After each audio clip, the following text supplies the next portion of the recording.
Hello? You play to win the game. There's a drive. Way back. It might be. It could be. This is my favorite part coming up right now.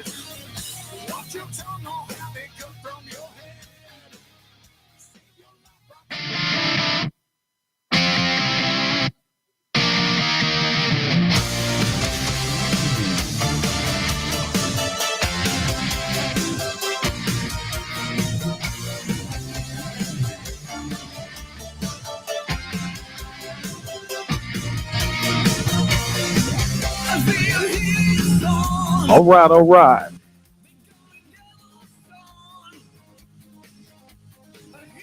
Rat Pack Sports Show. We are back in the building, man. Another week. Rat Pack Radio, WRPR. We are streaming on ratpacksports.com. Also, the Rat Pack Radio, WRPR app. We're streaming on Podbean. We're on Spotify. We're on iHeart.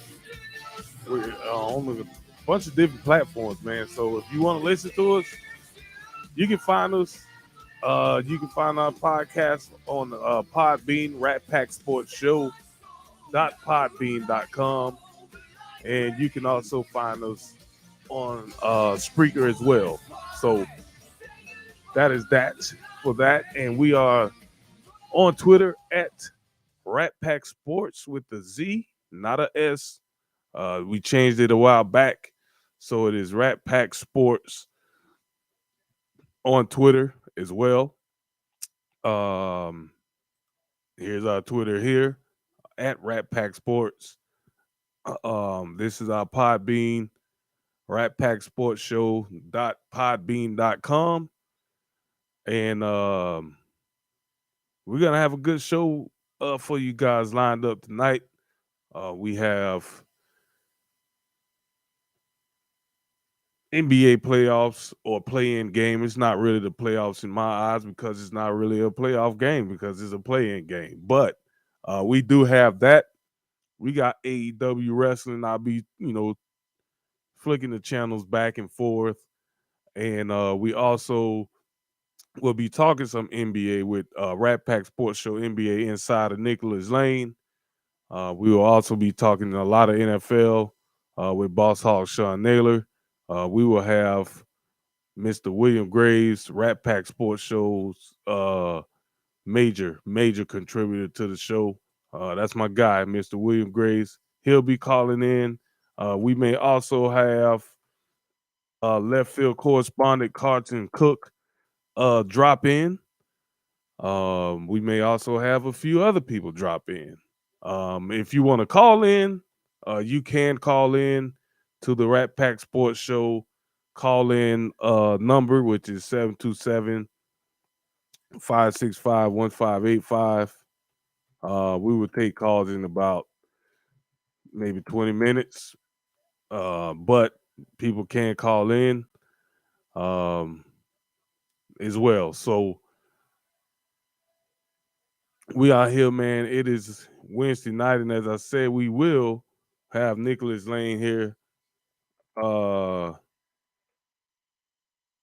here soon. So he will be calling us, ladies and gentlemen. We are also on Bucks Life as well. So welcome all the viewers on Bucks Life, watching the live video feed. The people that's on YouTube as well, and also some that are on Twitch. We do have a Twitch account, Rat Pack Sports Show at Twitch. And that is what happens when you forget to turn off the music and you have music in the queue waiting. So, yep, all of that stuff does happen, folks. It does happen. And, hey, we just keep going. We just keep rolling with the punches here on the Rat Pack Sports Show. So, as I said, we should have William Graves calling in as well. I am actually trying to figure out why. Um, I might have to look into something because I know we're live on a couple different platforms here, but it's not showing up in my deal here. So let me see here. Actually, what is this? Actually, I'm not gonna go live on that. Let's go here. And let's see how this works. All right, so I don't know, it did something. I'm not sure what it did, but let me check some stuff, man. I can't. I hate when stuff starts acting a little quirky on me. Let's see if we're on.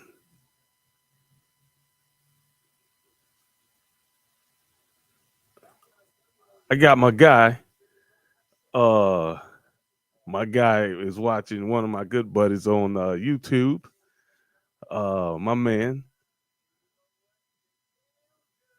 Appreciate you tuning in, brother. And we got this little thing going on.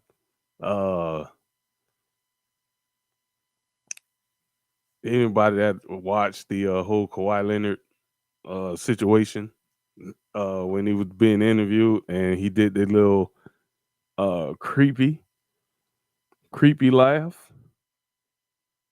Y'all know what it is. I can't even do it with a straight face, but um, let me see if I can pull it off here.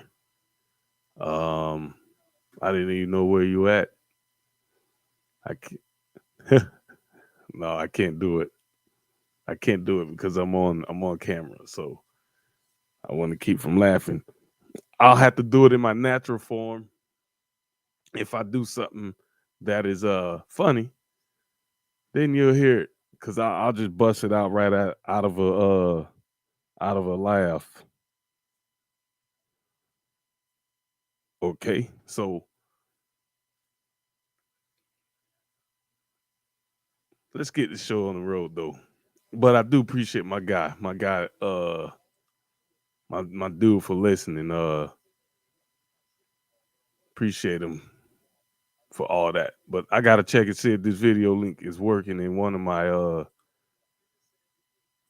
pages because I don't see anything, and that will suck if I don't see anything. So let me make sure I got this thing going here.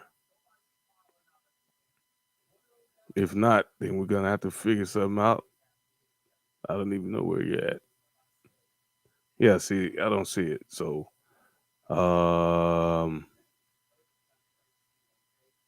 where is it? How come I can't see it? See, this is what I'm talking about. Last week it worked fine. I have no problems.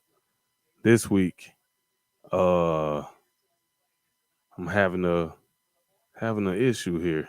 And I shouldn't be having it, but I am. So gotta do some on the fly troubleshooting here. That's for this week. Last week.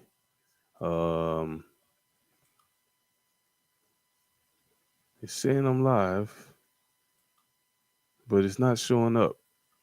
So I'm on the event.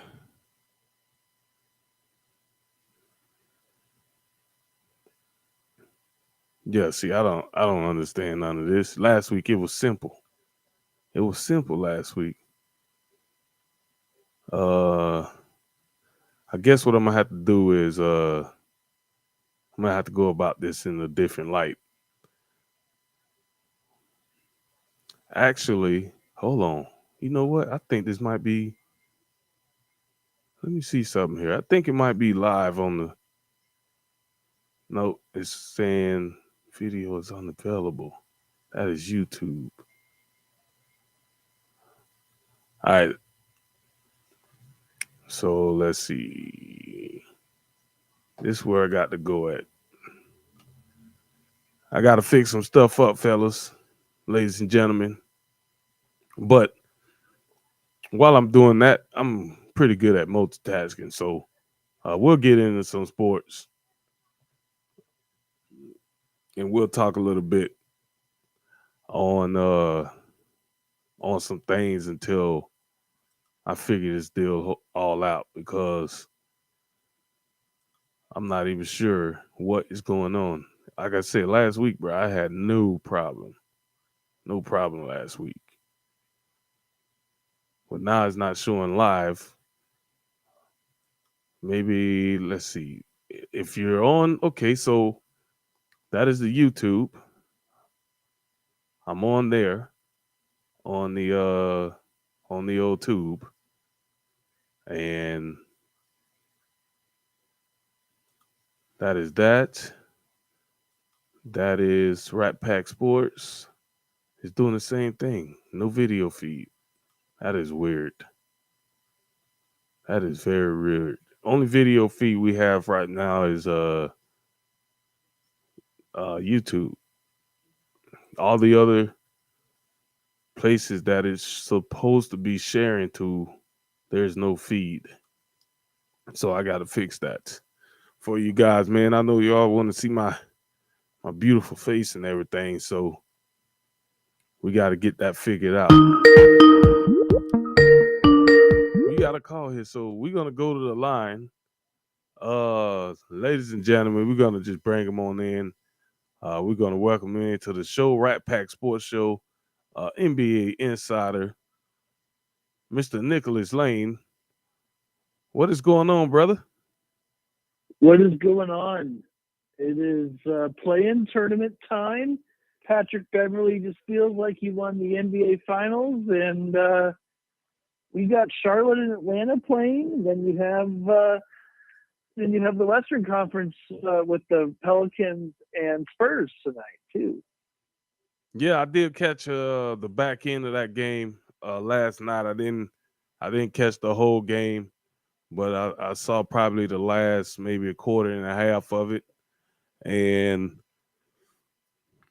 what I didn't understand, I mean, I understood it after last night, but what I didn't understand originally was this format they have.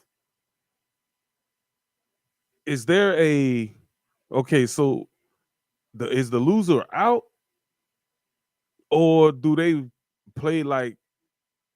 I don't understand how they got this thing because I just figured you win, you move on to the next round. But then I saw something that said if they lost, then they would play the winner out of the next game, the game the next night. So please explain to me how exactly do this play-in format works because I'm a little confused. Okay, so the 7-8 matchup, which were both of those were last night, right? So Yeah. we had Brooklyn and Cleveland. So Brooklyn is going to go in the playoffs, so they're going to be the 7th seed. They're going to play the 2 seed. And now, since Cleveland lost last night, they will play the winner of this Charlotte-Atlanta game. So the loser of the Charlotte-Atlanta game will be out of the playoffs. Okay. And same thing with the Clippers and T-Wolves game last night. So, obviously the Timberwolves won, so they are going to go up against the 2 seed, which is the Memphis Grizzlies.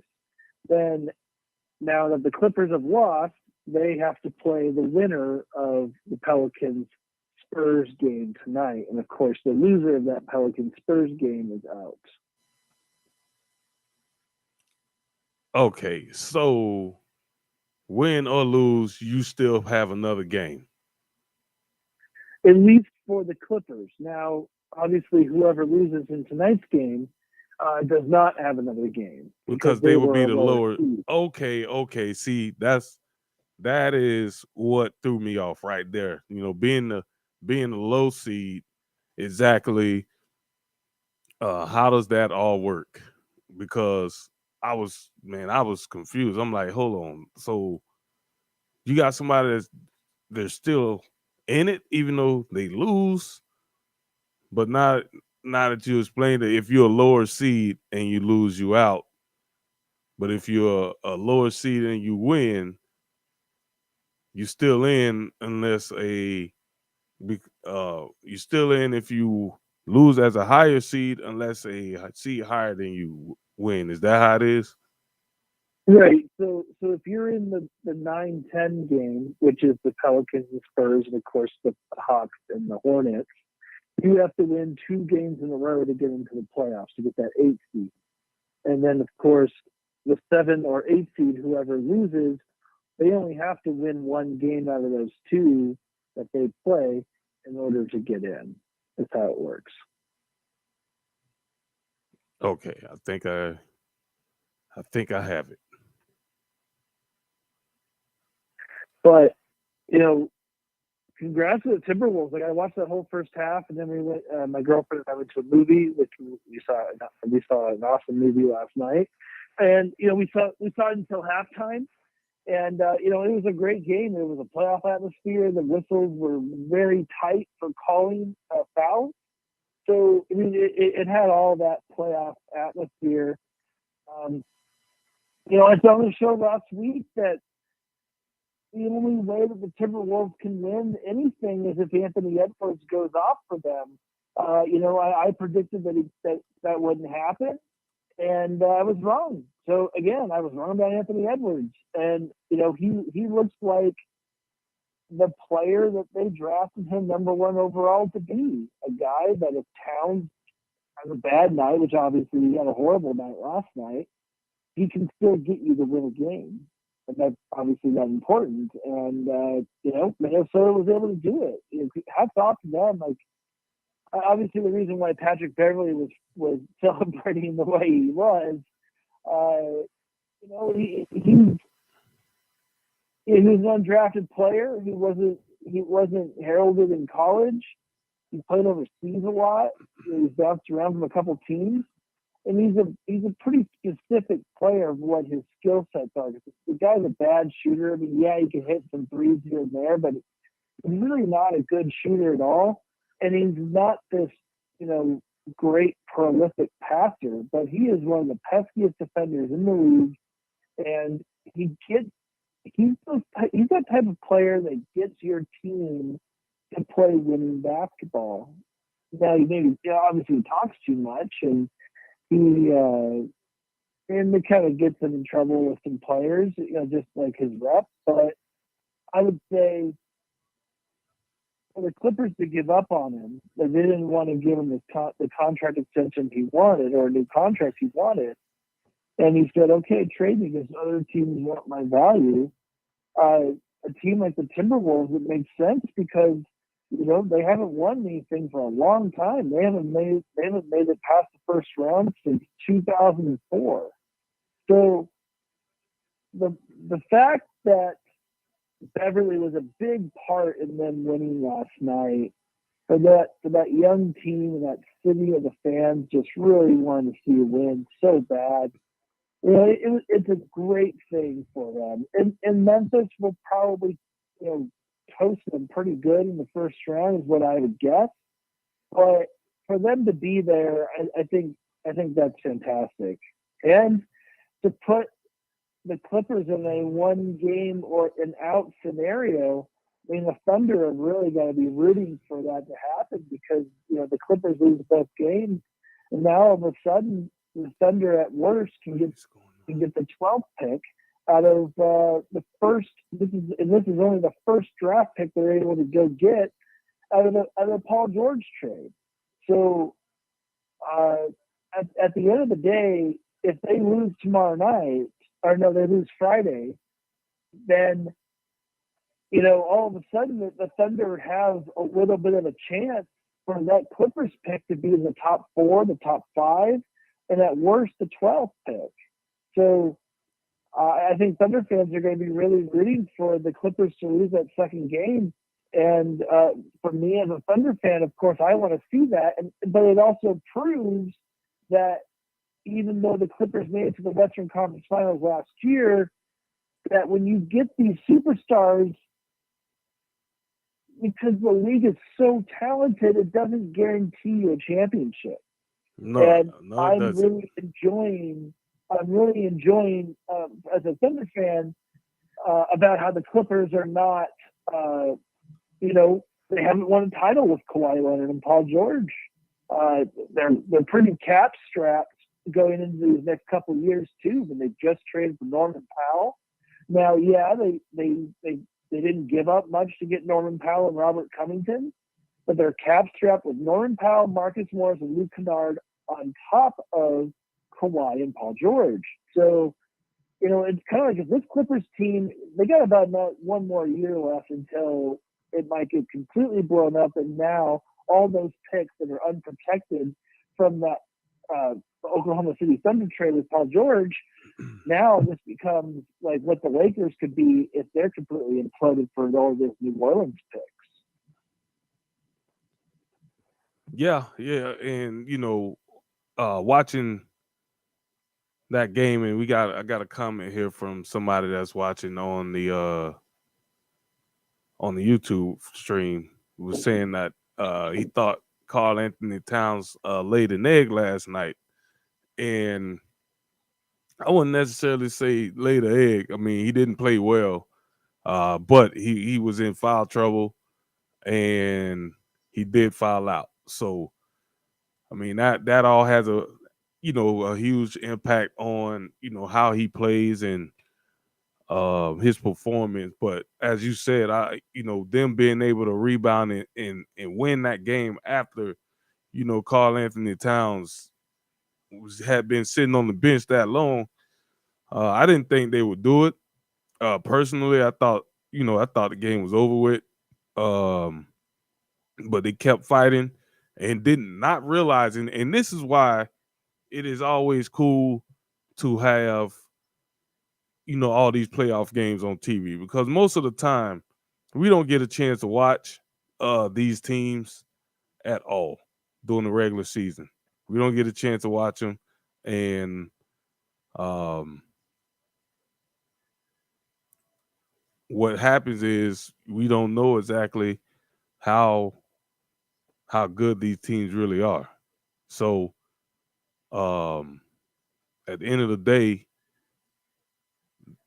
they played a really good game. And what I didn't realize was they were saying that they were, I guess, number 2 or one of the top scoring teams in the NBA. And they had one of the better 3-point shooting teams in the league. And that was on display a little bit last night because the 3-point shot is what, kept them in the game.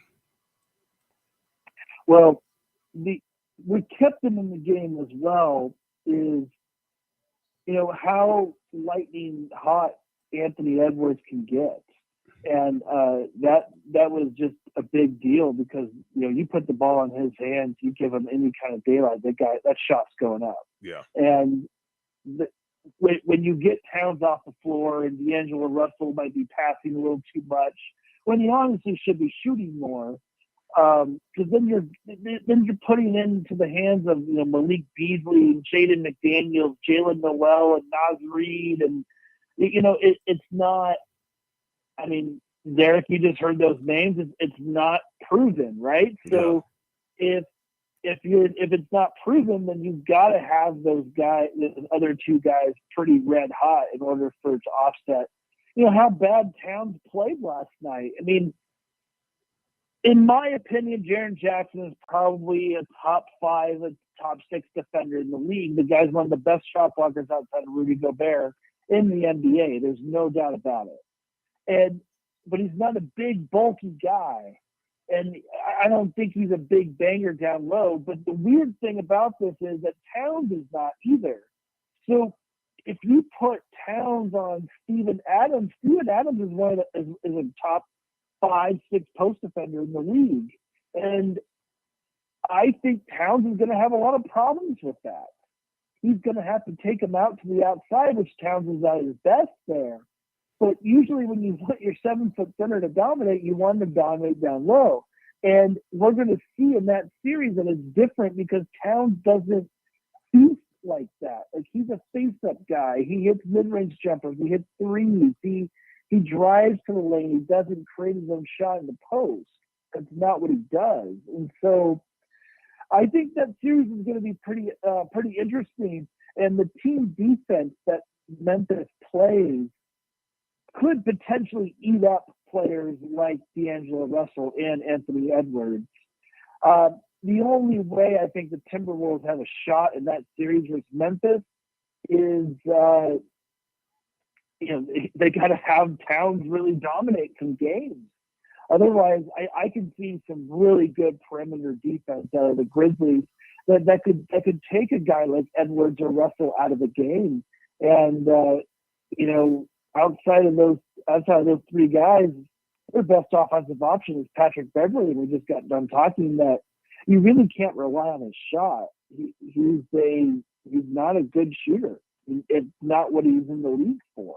So they're going to have to really get Malik Beasley going. I mean, he's a pretty hot and cold shooter, and that's really all he does is shoot threes, which is fine. But I really like this team defense that the Grizzlies play. I just feel like it's going to be too much for Minnesota in that series.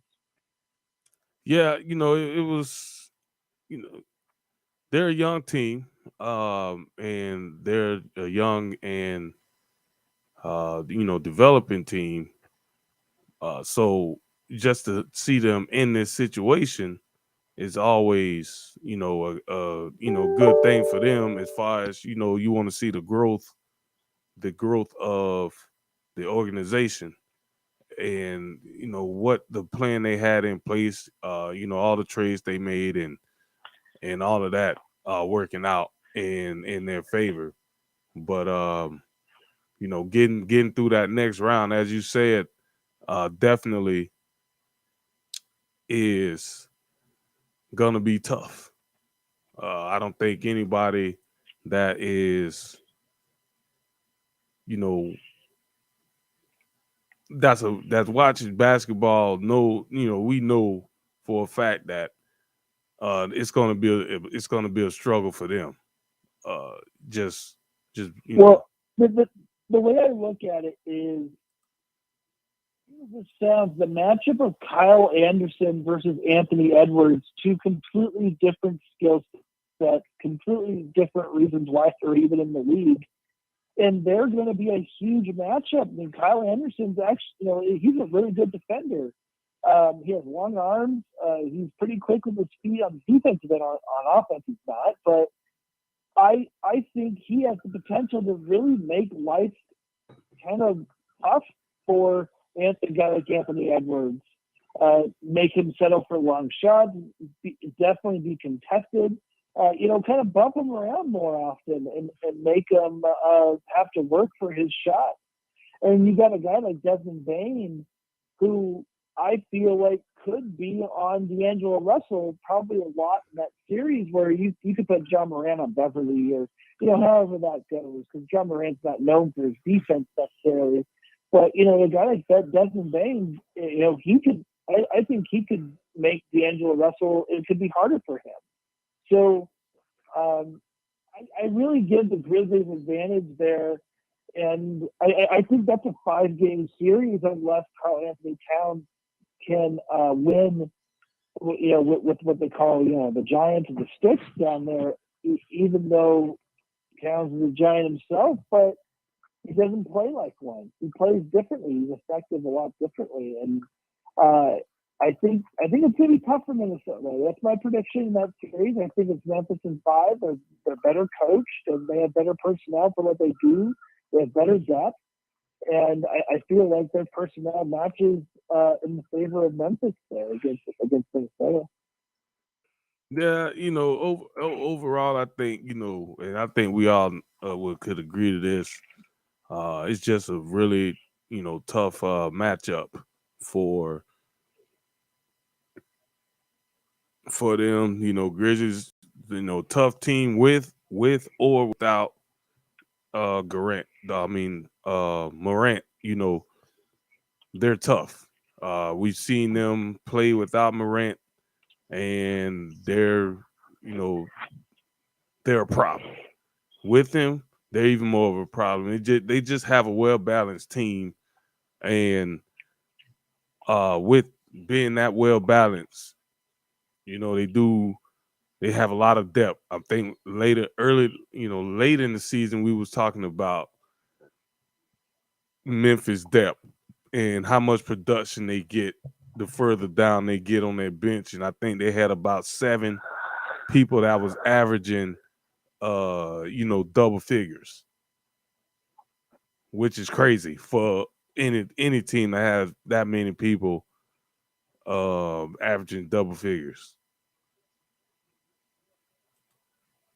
Yeah, I just think that Minnesota's depth outside of those 3 guys, including Beverly, they're hot and cold, they're young, they're inexperienced, and I think their coach, this is the first time that he's ever been a head coach in the playoffs. Yeah, he was an assistant with Toronto when they won a title, but at the end of the day, that team is very raw, they're young, and they're hungry, and they'll give it a shot, and there'll be some close games in that series, but I just think Memphis is just too much for them. Now, the number 1 seed is Phoenix, with the best record in the league, and whoever they play, whether it's the Clippers, the Pelicans, or the Spurs, the Clippers, I think, would give them at least a matchup. The Pelicans would get waxed. They would get swept. I think the Spurs could maybe take 1 game from the Suns, and that's about it. I don't think the Suns are going to really face a lot of resistance there. But, your 4-5 matchup,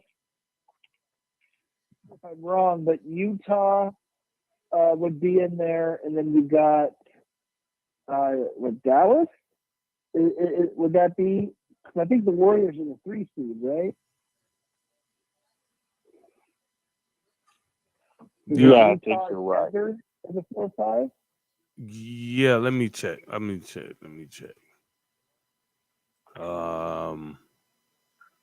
Yeah, because the Warriors, Well, wait, they now, slid down a little didn't the bit. Clippers just lose the play-in game? Yeah, but they was that was the confusion that me and Nicholas was talking about earlier, because they did lose, but yet they were a higher seed, so they still have, because they were a seed, they still move on. So I guess they still get to play 1 more game. Yeah, they'll still get to play 1 more game. Next game when they're out, the Clippers. Oh, okay. My guess is that it's Warriors and Mavericks. Mavericks would be maybe the 6th seed. Mavericks are actually the 4th seed, so it would be Warriors. Oh, wow. Okay. Warriors, and if we go from the top 8, it'll be Warriors and whoever the 7th seed would be after the play-in games. Memphis is the 2 seed. Yeah. So they're playing the 7th seed, which is Minnesota. Oh, with Denver. It's Denver, yeah. 3 and 6. So yeah, it'll be Denver. So it's Denver and Warriors. The Warriors. Yeah. Okay, that's a really good matchup, because if the Warriors don't have Curry, all of a sudden that really the playing field, because let's face it, there's nobody on the Warriors that can stop Nikola Jokic, not even Draymond Green. And so that's going to be scary, I think, for the Warriors. They're going to have to play, they're obviously going to have to out-team ball the Nuggets. They're going to have to outshoot them. And, those are going to be high-scoring games, I feel like, in the playoffs. The Warriors have probably better depth, and they have better shooting. But I think It's a 6-game series. Jokic alone, he's so unstoppable that you're going to have to let him get anything he wants on any game and then shut out everybody else, or you're going to have a double and triple team Jokic to let him give up the ball. But Jokic being such an elite passer for his position, that it's a pick your poison type situation. I think you go the Greg Popovich way of coaching and just let that guy get everything that he wants and then shut everybody else out. I really feel like that's the only way to. But the Warriors are going to have to beat them, especially without Curry. Now, if they have Curry, I would say if Curry is, as long as he is about 85 to 90%, Warriors probably winning 5 against Denver. But no Curry, I think opens the door to a 6-7 game series easily because Jokic is that good. All right. Yeah, I mean, and one of the viewers said when we were talking about Memphis, he was 20-2 without Ja is Memphis record. So that's either way you slice it, that's a tough matchup for anybody. I mean, who would have thought they would be the 2 seed? Coming into this season, I don't think anybody thought they would be in that top 4. Like you think they were playing team, or you think they might be like a 7 seed. Yeah, like in the Minnesota, that their roles would have been reversed. But we obviously see Memphis is drafting their depth of what a couple of players they've picked up that have worked out really well for them. And we see that Minnesota is a lot more fragile than a pretty cohesive, very pretty high depth team like the Memphis Grizzlies are. They're an impressive team, and like I said, I think they're going to take care of Minnesota pretty easily. And I do think the Warriors will beat the Nuggets, but it's a tough series for them, I think. Yeah, and we got the score up here of the Hawks and the Hornets. It is 81-65 halfway through the third quarter. So it's looking like the Hornets. I mean, you still have a lot of time left. That's not a huge lead with today's NBA. They could go and run pretty quick, but if they don't do something quick, they're probably going to be one and done. Yeah, that's 2 years in a row that the Hornets are one and done in the play-in tournament. Yeah, and in the Eastern Conference, you got the Brooklyn Nets that actually ended up in the play-in, and we all understand why that happened. With the all the protocols and stuff that they had to deal with Kyrie and the injuries as well. They got in, but with the Nets, there's a multitude of things, right? You have, obviously, you pointed out Kyrie. Durant missed a lot of games this year, and of course, Harden showed up out of shape. The Nets were getting killed night after night, and Harden didn't want to do it anymore. They had to do the trade, and they still don't have Ben Simmons. Like, obviously, there's a lot of reports out there that he might be back for the first round, that he might play, but this dude hasn't played in over a year, almost a year now. So, how effective is he really going to be in limited minutes? Because he's not going to be conditioned. He's not going to be in shape. He might be cleared health-wise, but at the end of the day, can Ben Simmons get you 25 minutes? No, I don't think he can. So you're going to have to ramp him up. Hopefully you win your first-round series, which I believe would be what the Sixers they play.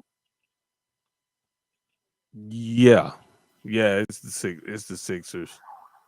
Yeah, because I know that the Heat are the 1 seed. Yeah. But so if the Sixers are the 2nd seed, that's obviously going to be a great matchup. Obviously the Harden trade that the 2 of them just made. Ben Simmons, if he plays, going back to Philadelphia when he hasn't played since they lost to the Hawks. Oh my gosh, that's going to be a pretty entertaining series, pretty emotionally draining. And with Brooklyn having KD and Philly having Joel Embiid, probably second in the MVP voting. I really believe that Nikola Jokic is the MVP. I just think it's pretty undisputed. Embiid will be second in MVP voting, is what I feel like. But it's Jokic or bust. Really, he destroys an all advanced stat. But Jokic is definitely. You take him off the Nuggets without Jamal Murray, they're not even a play-in team. So that's kind of where I would stand with that. That's a crapshoot to me. Brooklyn's depth is old. They're big names. They're not very good anymore. A lot of them aren't. So Philly has an advantage there. If you tell me it's KD versus Joel Embiid, then that's a toss-up. Yeah. Kyrie is better than James Harden. I'll say it. And Kyrie is better than Tobias Harris. But if you combine Tobias Harris and James Harden together, then I think I'd rather have those two than Kyrie. So it's a toss-up. Gun to my head, Sixers and 6 is what I would say for that series. Yeah, I'm kind of in the same boat that you're on as far as predictions and that nature on that series. I think that is pretty much a toss up. They're evenly matched, and when they're evenly matched like that, you just never know. So I'm glad I'm not a betting man. I don't bet, but if I did, I would only bet on the surefire. I wouldn't be a good toss-up bettor. I don't think so. Well, if I was a betting man, I wouldn't pick that series anyway. But obviously it can go either way. But the series I would go to is, let's say Atlanta takes care of business tonight, and then let's say they beat Cleveland. Then they're going to play Miami in the first round. I think Miami would wax the floor with them, honestly. The key for Atlanta's engine is Trae Young. Everything about their offense is Trae Young. Everything about the penetration to get the kick out the threes, the amount of free throws Trae Young gets, the passing ability to find his open shooters. I think Miami can just completely lock him. Not completely lock him down, but I think they can lock him down enough to where Atlanta has some nice other players, but I think Miami would just absolutely last the floor with Atlanta. And despite Atlanta being an Eastern Conference finalist last year, I would say that's where I would have that is Miami in 5. Like Atlanta can win one at home. Great, terrific. At least it looks decent. But I think at the end of the day, Miami is built on defense. They have good perimeter defense. And they have Bam Adebayo, who's an elite center at defense. And so, to me, I don't think that matchup would be close. Yeah, I agree with you as well, man, on that. So, but go if ahead. if you say that Cleveland gets in and plays Miami, then I think it's a little different. I think that's a better matchup for the Cavaliers than.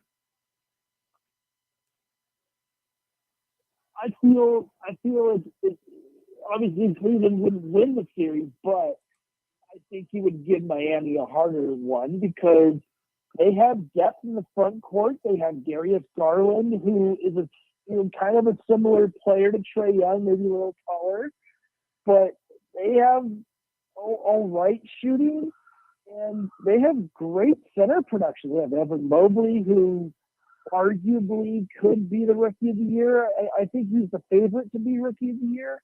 They have Kevin Love, and I know that Jared Allen isn't playing. Larry Markkinen is a good wild card. I like some things that Cleveland has here. Now Miami's bench is is, I think, better than Cleveland's bench, and the coaching definitely give it to Eric Spoelstra, of course. We got Jimmy Butler and Dan Adebayo. I think they would beat Cleveland, but I feel like Cleveland could take 2 games out of the series like that. I think Cleveland has a better matchup compared to Atlanta. Now, I mean, obviously, if the Hornets come storming back and Oubre gets hot or Terry Rozier gets hot, then I think Charlotte can match up with almost anybody. To be honest with you, I feel that way. They're obviously not shooting very well versus Atlanta. That's probably why they're getting beat pretty bad. But Charlotte makes a comeback and they take. If they somehow win, then all bets are off. I think that they could match up pretty decently with Cleveland, and they can win. They can win a game off Miami, and I don't think they would match up terribly against Miami either. Yeah, it is current score 72, 97-72 Atlanta. So again, 25 points. That's a lot of points, man. Too much. That is a lot of points. Maybe our Cinderella team on the show, the Charlotte Hornets, might be bowing out. So it's unfortunate because obviously with me and LaMelo Ball, he's my boy, and maybe they're only going to get better. But the East is pretty tough this year, and you got other good matchups in the East as well. Milwaukee and Toronto. Toronto would be the 6th seed. Yeah. 6th seed is actually Chicago. Chicago is the 6th seed. Toronto is the 5th seed. Okay, so obviously forgetting the team here, but Milwaukee would be the 3 seed, and they would play Chicago. Is that right? Yeah. Okay. Because I'm doing this blind. I'm not looking at anything, so that's why I'm kind of, I want you to kind of confirm this stuff. Yeah, 3 and 6. Milwaukee, Chicago, Toronto, Philly.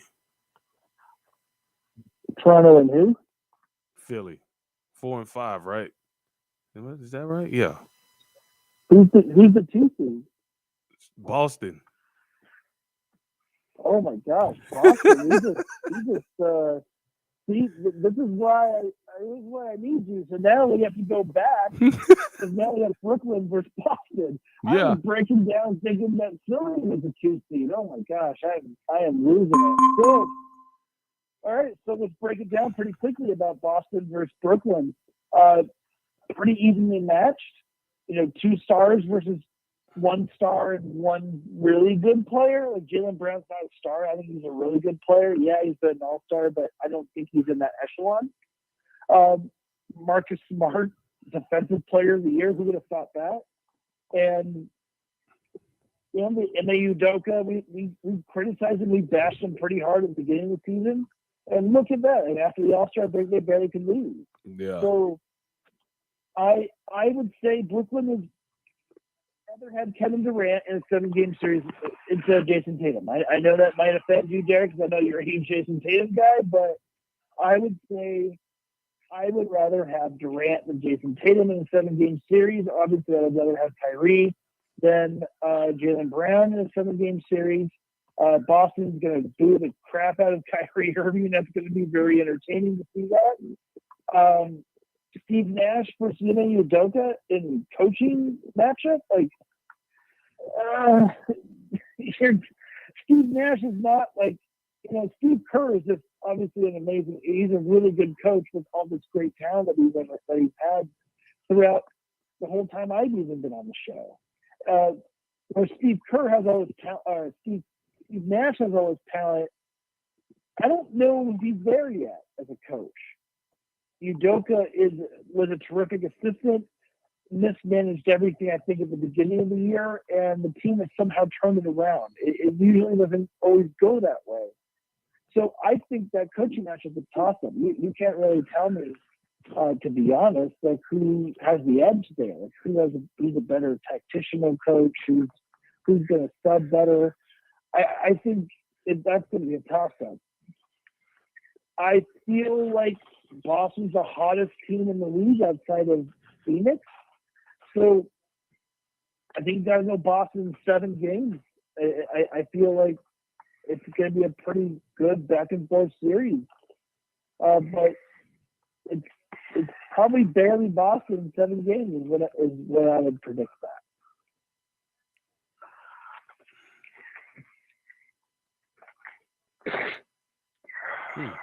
I think this series would be open to.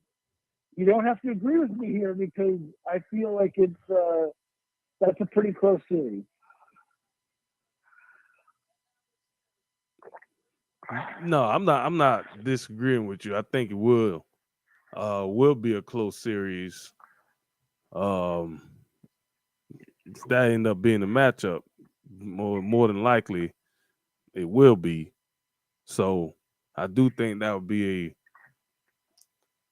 really, I mean, that is an excellent first round series. And that's a series that you would rather see later on, because either way, you want to see, Boston as a number 2 seed, and as you said, they've probably, we had our judgments on Boston early in the season. We did not expect them to rebound like this, and we was all over the new head coach for the way it looked early in the season, but they've come together and made this run to the top of the conference. And I mean, you can't say that they're not good enough to knock off Brooklyn, because they are. And defensively, I thought I saw something last night. They was talking about the defensive efficiency of Brooklyn, and it was like first or second in the league. So they've been on fire the second half of the season. Yeah, the Celtics team defense has been terrific. That's a big part of why they've won so many games in a row. I think the blueprint to beating Brooklyn here is have Kyrie and KD just shoot jumpers. Don't let them get to the lane. Don't let them get to the foul line as much. Let them shoot open jumpers if you have to, and that's probably your best bet because Robert Williams is better than any center that the Nets have. Now, if KD plays a lot of center, then that's obviously different. But I would say, Boston has a slight edge. Boston and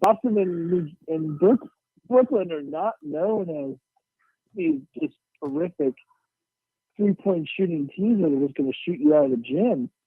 There's a lot of isolation that goes on with Boston, with Jaylen Brown and Jason Tatum. And that was part of the problem why they were so bad at the beginning of the year, because there was too much isolation. Not only other players were doing much. I just think it's a really close series.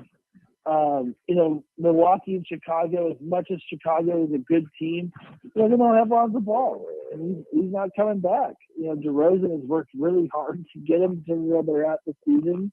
Vucevic has been up and down, and Levine is not healthy. So, to be honest with you, I know Williams, you're going to be disappointed to hear this, but I think Milwaukee is going to wax the floor with the Bulls. Well, yeah, I am disappointed, but I can't say that I disagree with you. If the Bulls had a healthy Levine and a healthy Lonzo Ball, and that was Milwaukee as their opponent, it would be a street fight. It'd be a 7-game series that easily. That'd be a classic series. But yeah, Milwaukee will just trounce them. I feel like that. DeRozan is a mid-range guy. He's been all right from 3 this year, but that's not what he does. Vucevic plays really just outside, even worse town. I feel like Vucevic is. He's obviously really talented. He's been an all-star. He's he commands a lot in a trade, and he commands a lot in salary. But he's not as good as Karl Anthony Towns, and Karl Anthony Towns struggled, obviously, as we saw last night. So, Mike Budenholzer is a better coach than Billy Donovan. I do think the way that Milwaukee plays, their supporting cast is better than the Bulls.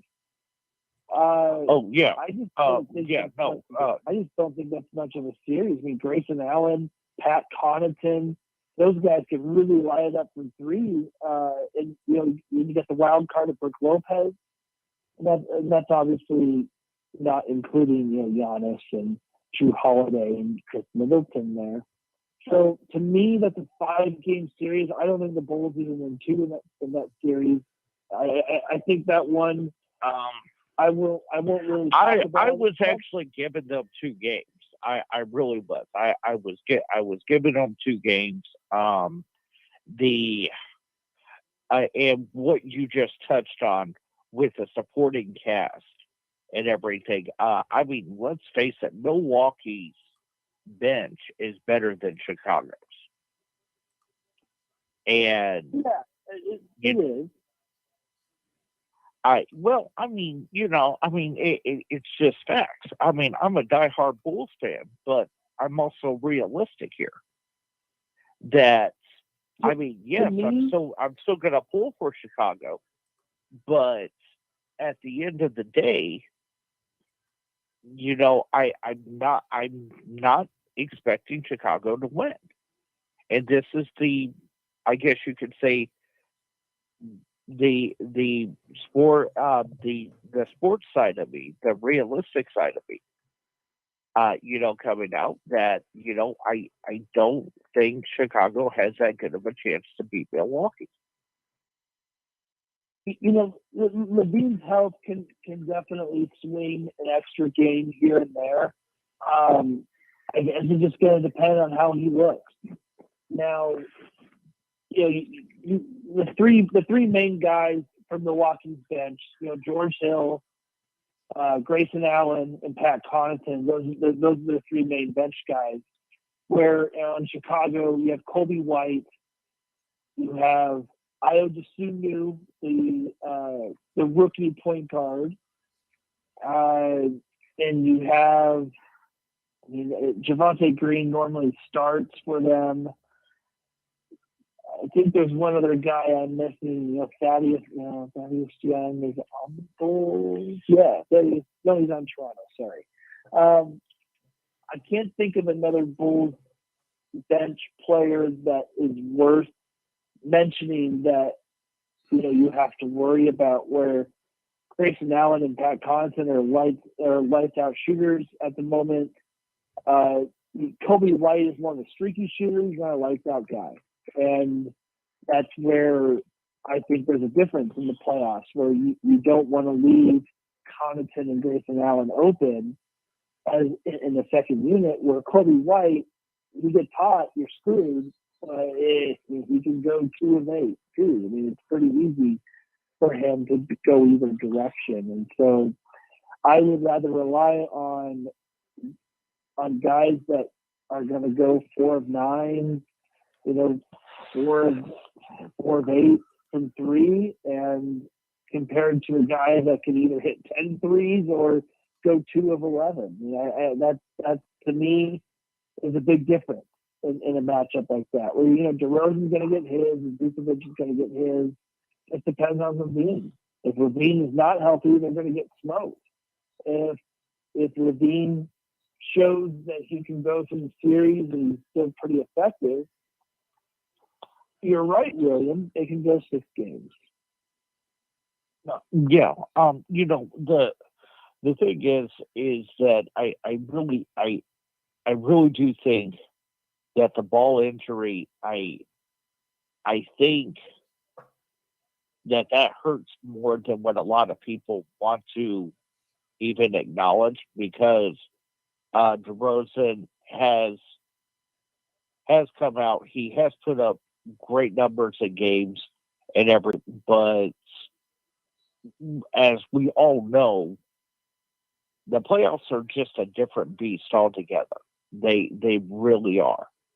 So with performances like that, if Chicago is going to win this, the three bench players that you just named, they are going to have to come in with a hot hand, and they're going to have to put up starter numbers, and I think they can, but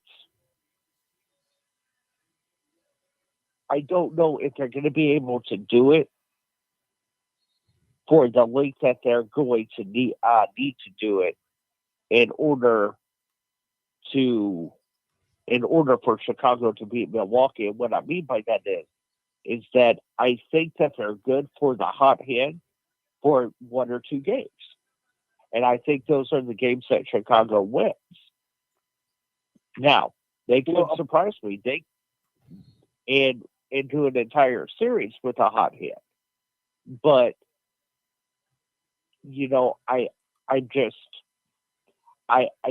I'm not really seeing it right now.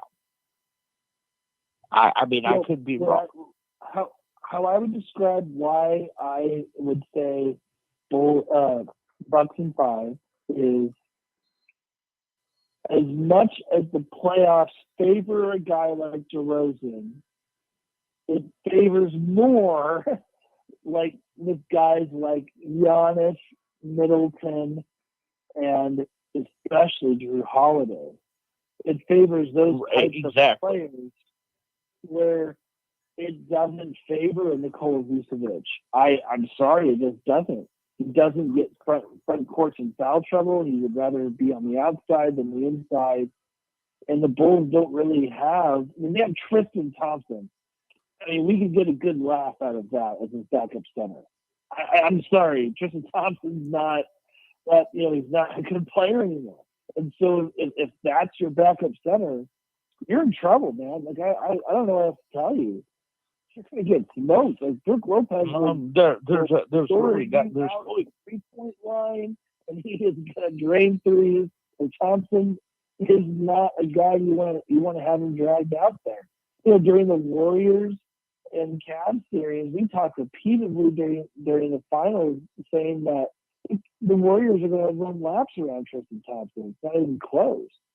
He had a couple of good games in the finals back in those years, but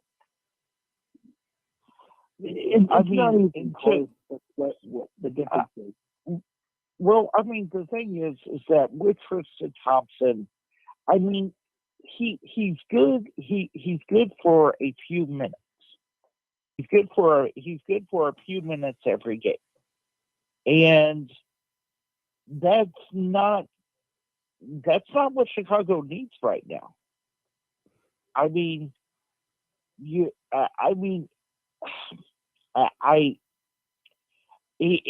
It's hard for me to say this because I do like Tristan Thompson. I think that in his heyday, I think he was a great basketball player. Great, but I don't know about great. But he was okay as a reserve guy. Okay. He was really good. Yeah. Okay. He was a little bit better than your boy Derrick Rose. Okay. Woo! That's some shots fired. Shots fired. I know my opinion on Derrick Rose, and I won't get into that. But no, Tristan Thompson, he's good for a few minutes every game, and maybe those few minutes, maybe that might turn into something where those few minutes that he is good could possibly squeak out, I don't know, maybe a third Chicago win, but I'm not seeing it, and that's really tough for me to say. Well, Tristan Thompson brings you, elite offensive rebounding. He's a horrible shooter. He's a horrible free throw shooter. He's a good screen setter. He's not a terrible post defender, but he's not the greatest. And a guy like Giannis will just destroy him. But give him 15 minutes a night, and I think that's about the number he gets anyway. And that's I wasn't even really giving him the that. best you're But gonna get out of him. Well, Vucevic 48 minutes, right? So you got to give Vucevic some kind of rest. And if he gets in foul trouble, then man, it's going to get ugly. But Tristan Thompson. Well, I mean, honestly, I was only giving Tristan Thompson like 10 minutes a game. I mean, but if you do that, at the end of the day, who else you got to play? Lopez will just get every single rebound possible then. I don't know. Go to one of the local basketball courts and get one of those guys. Well, hey, we're not at the Anthony Pettit All-Star not yet. Show yet, but that's a good one. I mean, right now, Chicago is definitely moving in the right direction.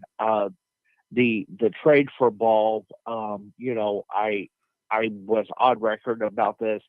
I absolutely loved Ball coming to Chicago.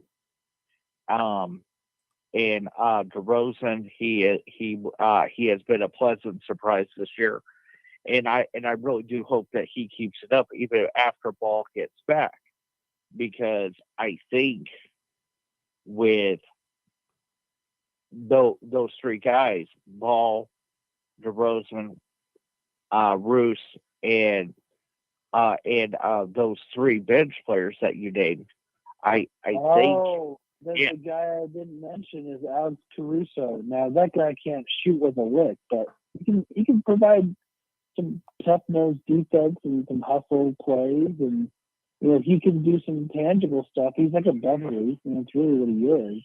Well, and, I mean that was the other guard I forgot. You have Kobe White, Ayo Dosunmu, and Alex Caruso. So yeah. That is I gotta. my bad. Past listeners.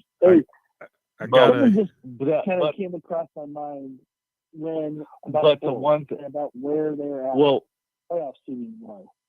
Go ahead. Well, the one thing I will say about the Bulls is at least they're not like LeBron and the Los Angeles Lakers sitting at home on their couch. Ooh. Yeah, that's good. Sick That's burn. good. Sick burn. There you go, William. Hey, Derek, correct me if I'm wrong, but you were previewing teams at the beginning of the season. Did we put the Bulls in the 16? Do you remember that? We put them in that 5 to 16 category. Yes, you guys did. The Bulls? Yes, you guys did. I think so, because we didn't. I think we talked about them saying that they're not as good as the Heat, they're not as good as the Bucks, and the Sixers, but I think we did. Like next year, right? Yeah, we did. Mm-hmm. 5, 6, somewhere around there. We could chalk that one up for knowing that at least the Bulls were at least around 16. Because we could chalk that up as a win, boys. Because I think the difference was, we thought Brooklyn would be, in that 1 or 2 spot, but we figured, they would be better than Toronto, but they wouldn't be better than obviously Milwaukee, Miami. We had Celtics, a little bit better than them. Philadelphia, even before, the trade for Harden, we figured that they, would be around that 5 or 6 seed. So again, ladies and gentlemen, we were right. We were right. The three of us. I'm just happy to see Chicago back in the playoffs. Hey, William, you're right. Like it is a great accomplishment for Chicago to be back in the playoffs. They have a real team. Like they're just going up against a bad matchup, right? Like Milwaukee, I think is just too good, and that's just I think we can all agree with that, and it would be very surprised if it went differently. But, as much as we just spent so much time on a series that we think is pretty clear cut, there's not going to be a lot of time spent on the next series, and that is Toronto and Philly, where, to be honest with you, Philly is going to beat them pretty handedly, is where I put that. Fred VanVleet at the end of the season looked really dead. Embiid's going to just eat Siakam alive, and Tobias Harris is just good enough. Even without Matisse Thybulle that is not vaccinated and he won't be able to play in the Canada game. Oh, well, they're still going to beat the Raptors. I'm sorry. It's just, the only chance the Raptors really have is Gary Trent Jr. just has to go absolutely blazing hot from three. Otherwise, I just don't see how this series is even close. I'm going to give you an unpopular opinion, and I know that you both are going to disagree with me on this, but honestly, I would have rather seen Chicago face Philly than Milwaukee, because I don't really think that Philly is that great of a team. Well, with Embiid playing the way he playing, they may not be that great of a team, but when you got Embiid playing at the level he's playing, it makes it a lot easier for everybody else to play off of him. Well, and I understand that, but I think Philly will beat Toronto, but after that, I think if Philly has to go and play a Boston or a Miami in the next round, I think they get smoked, and I think they get smoked hard. Well, they would have to play Miami because the 2 seed and the 3 seed would play each other if those two bands. Yeah. Where well, the 4-5 okay. Well, play the winner of the 1-8. So it would be Miami, and you know what? I that would be a tough one to predict because the key to that about Philly is what James Harden are you getting, right? Like, are you getting lazy, out of shape James Harden, or are you getting MVP James Harden? And what have they been getting lately? What have they been getting lately? They've been getting a guy that can't shoot, that gets really good assists, but there you go, shooting terribly at the end of the season. So okay, you just answered your question. You're going to have to put more emphasis on Tyrese Maxey and Tobias Harris outside of course Joel Embiid. So things like that where Miami can take advantage of teams like that, and Harden's that X factor. If Daryl Morey is right, he rolled the dice and made the trade to put them in the Eastern Conference Finals. If they were to beat Miami, then hats off to Daryl Morey, made the right decision. But if they flounder and lose to Miami in the second round, like panic button central, man. Like that's got to be it. Yeah, well, I mean, and that's the reason I just asked. What kind of James Harden have you been getting lately? And you just nailed it. Okay, he's not shooting well. I'll be honest with you. I think they will. I think they will beat Toronto, but then again, I can't say that I would be surprised if Toronto beats Philly. I mean, it would be a catastrophic disaster for Philly. It would be a freaking punch in the gut. Like, I don't think they would know how to recover from that, and I think that would be the first straw to turn back. Or indeed, what am I doing here? Pretty much the same way the Lakers are recovering from this season, going home and tending to your wounds and coming back next season.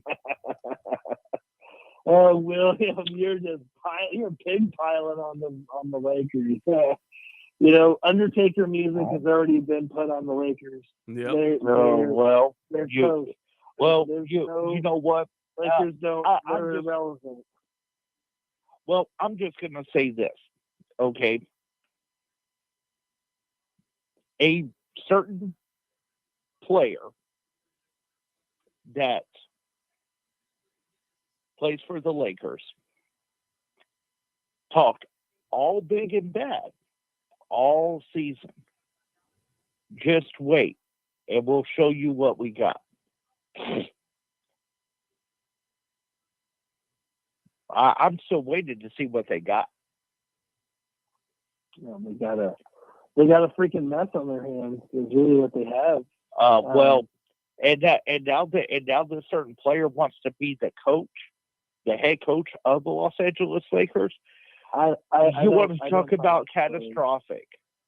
You go ahead and you make him the head coach of the Lakers, and the Lakers will be a laughing stock. I just don't see that happening, to be honest. And I just feel like they'll grab a Juwan Howard. They'll grab a good name. And you know what? I'm sorry, but I don't think Mark Juwan Jackson. Howard takes that. I don't think Juwan Howard or Mark Jackson take that job, because I'll be honest with you, they're not going to put up with LeBron James's bullshit. You're wrong about Mark Jackson. Mark Jackson and LeBron are like Kyrie and LeBron.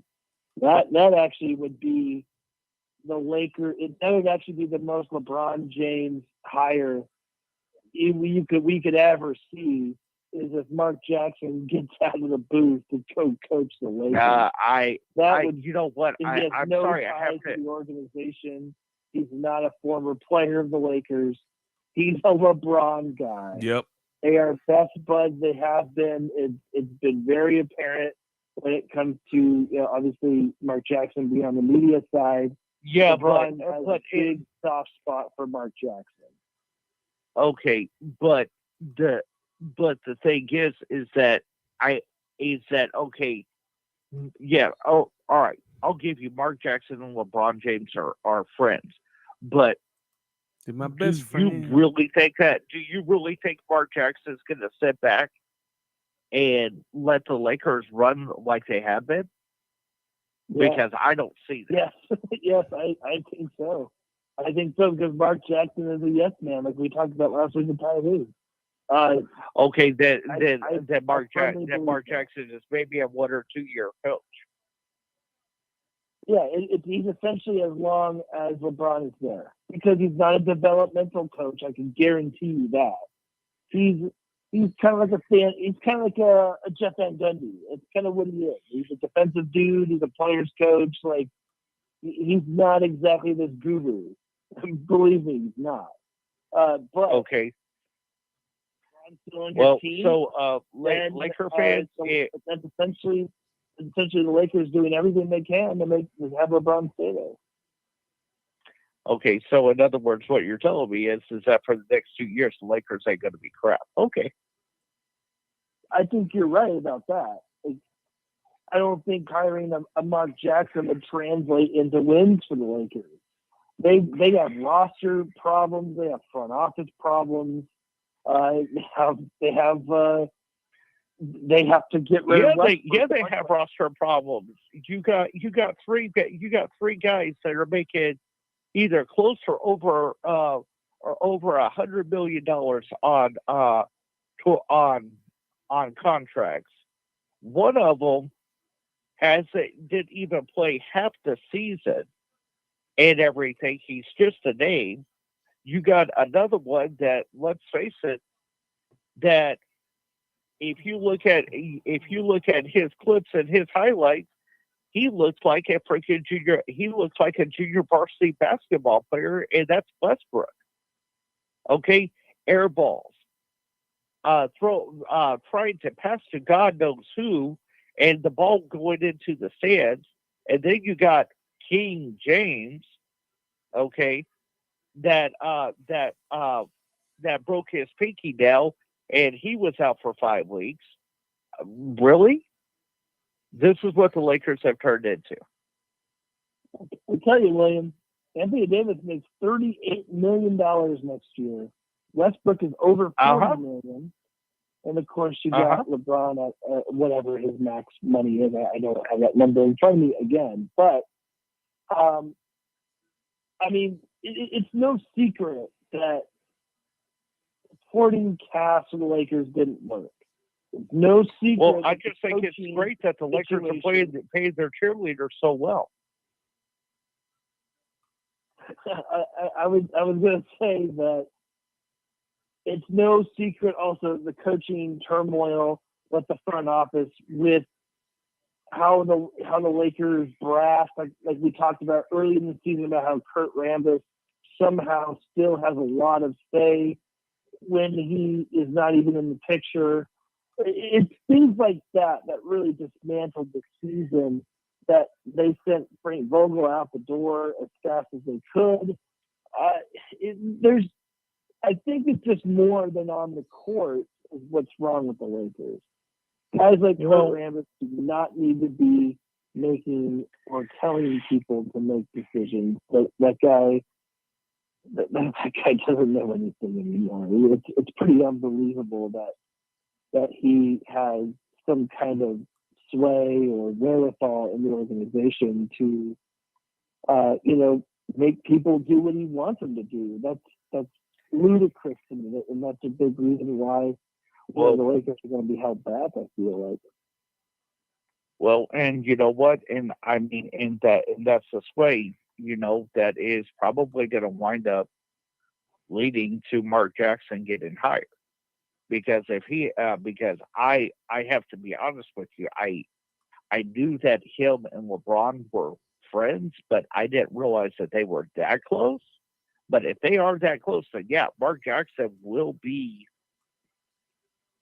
probably be the next head coach of the Los Angeles Lakers.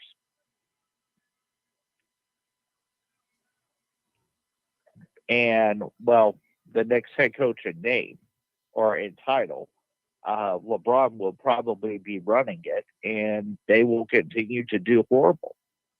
Because I think we all can agree that if you hire a guy like Mark Jackson, then we're going to see a lot of the same stuff with that organization, this dysfunction, disarray, the wrong coach, just the wrong roster configuration that they're going to keep some of these old veterans that are not good, and they're just going to be getting ran out of gyms a lot of the time. They're not going to have reliable bench players, even though their names. It just proved this season that outside of Malik Monk, they didn't really have a lot outside of that big three. It's just a bad situation, and it just depends on how they're going to hire their coach. If they hire an assistant that's young and hungry, then he's going to get thrown in the wolves. But if they hire a guy like Mark Jackson, we're going to see a lot of the same thing. They're just going to underachieve. They have the wrong roster, and they have the wrong superstars. That it's just not going to work. Superstars. Where do you see superstars on that team? Well, I mean, as much as nobody on the show agrees, LeBron is still a superstar. I mean, he put up just absolutely great numbers. He played so well. It just reminded you about his Cleveland days, his Miami Heat days at the end of his tenure in Miami.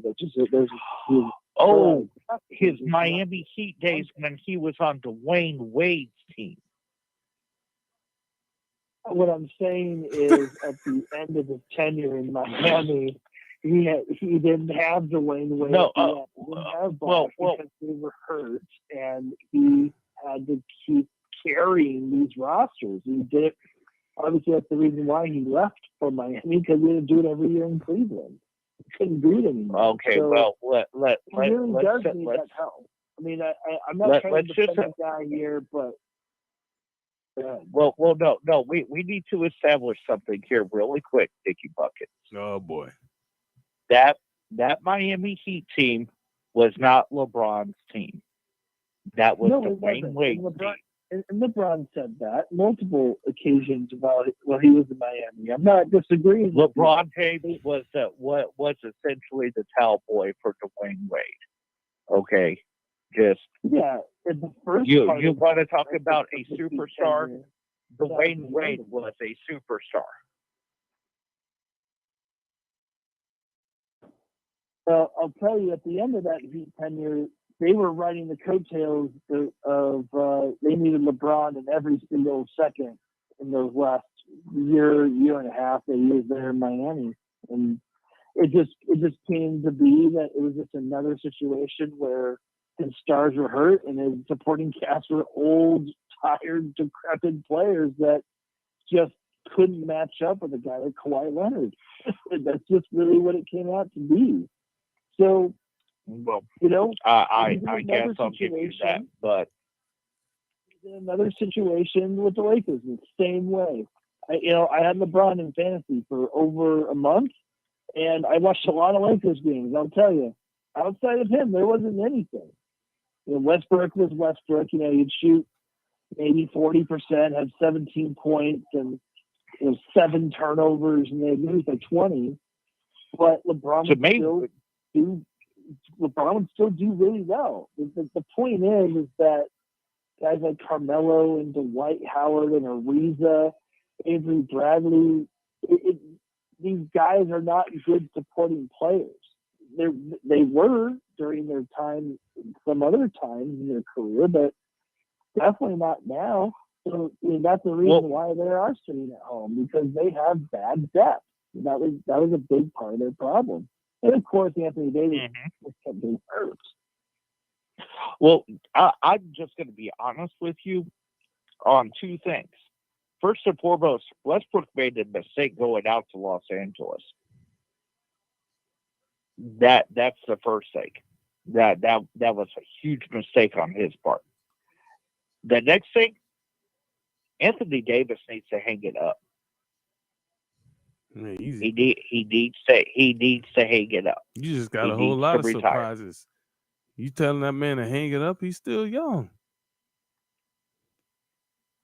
I don't think that. I mean, Davis is still really talented. He's still a really good player. He's pretty injury prone. He always has been.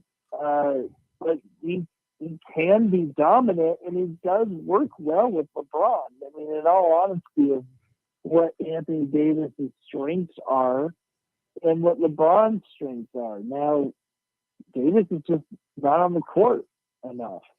And where the Lakers that is exactly my point. Depth for Westbrook, I mean, it's obviously happened that way. It obviously is proven that their good depth shouldn't have been traded for Westbrook. And that is, at the time I felt like, hey, Westbrook still has a lot to tank. He killed it for Washington last year. He was absolutely incredible for Washington. But, it was him and Bradley Beal and a bunch of YMCA dudes, and essentially what it was for Washington last year. So, you put him in a different situation, and it didn't work with him and Harden in Houston. And, obviously not working for him with LeBron and the Lakers, and now you got Charlotte and Indiana, a couple teams that have some cap that if they were to trade contracts back. But at the end of the day, Westbrook's going to be an expiring contract next year. Him and John Wall are probably the most expensive expiring contracts you've ever seen. Well, with Westbrook's contract expiring next year, as tempting as it would be for him to re-sign or for the Lakers to re-sign them, I think they need to part ways. I do think that Westbrook will get traded in the offseason. He'll go somewhere east, and the Lakers will get a pretty decent return, to be honest with you, because he makes so much money. Indiana's kind of a perfect trade partner. I mean, they could have just got Buddy Hield last year, and they wouldn't have had to do the whole let's try to get Buddy Hield out of Indiana and send him to the Lakers. Like they could have already done that. They didn't do it. They did a year experiment with Westbrook and it didn't work. And I feel like a guy like Buddy Hield is a perfect contract to start negotiations. And then do you want to throw in Malcolm Brogdon? Even though Brogdon's excellent, he's hurt a lot too. So yeah, I think Indiana's a perfect trade partner. They're a losing lottery team and they're changing their personnel quite a bit. And I 100% think that Indiana is probably a pretty decent, landing spot for Westbrook. Well, if you're the Lakers, are you also asking for some draft capital in this trade? I mean, I would think you would have to. And William, the only picks that they can give is 2027 and 2029. Those are the only picks they can give up in the offseason. Otherwise, they've traded them all. They traded them all to get Anthony Davis. No. I mean, Los Angeles looking for draft capital. I don't think so. No, we've seen historically over the years that if you have LeBron on your roster, draft picks don't matter, and that got proven true when LeBron was in Cleveland. And they traded 2 first-round picks for Timofey Mozgov. Are you kidding me? I mean, that's the best example that you can say that when LeBron's on your roster, draft picks don't matter, and that's just I think a rule with him.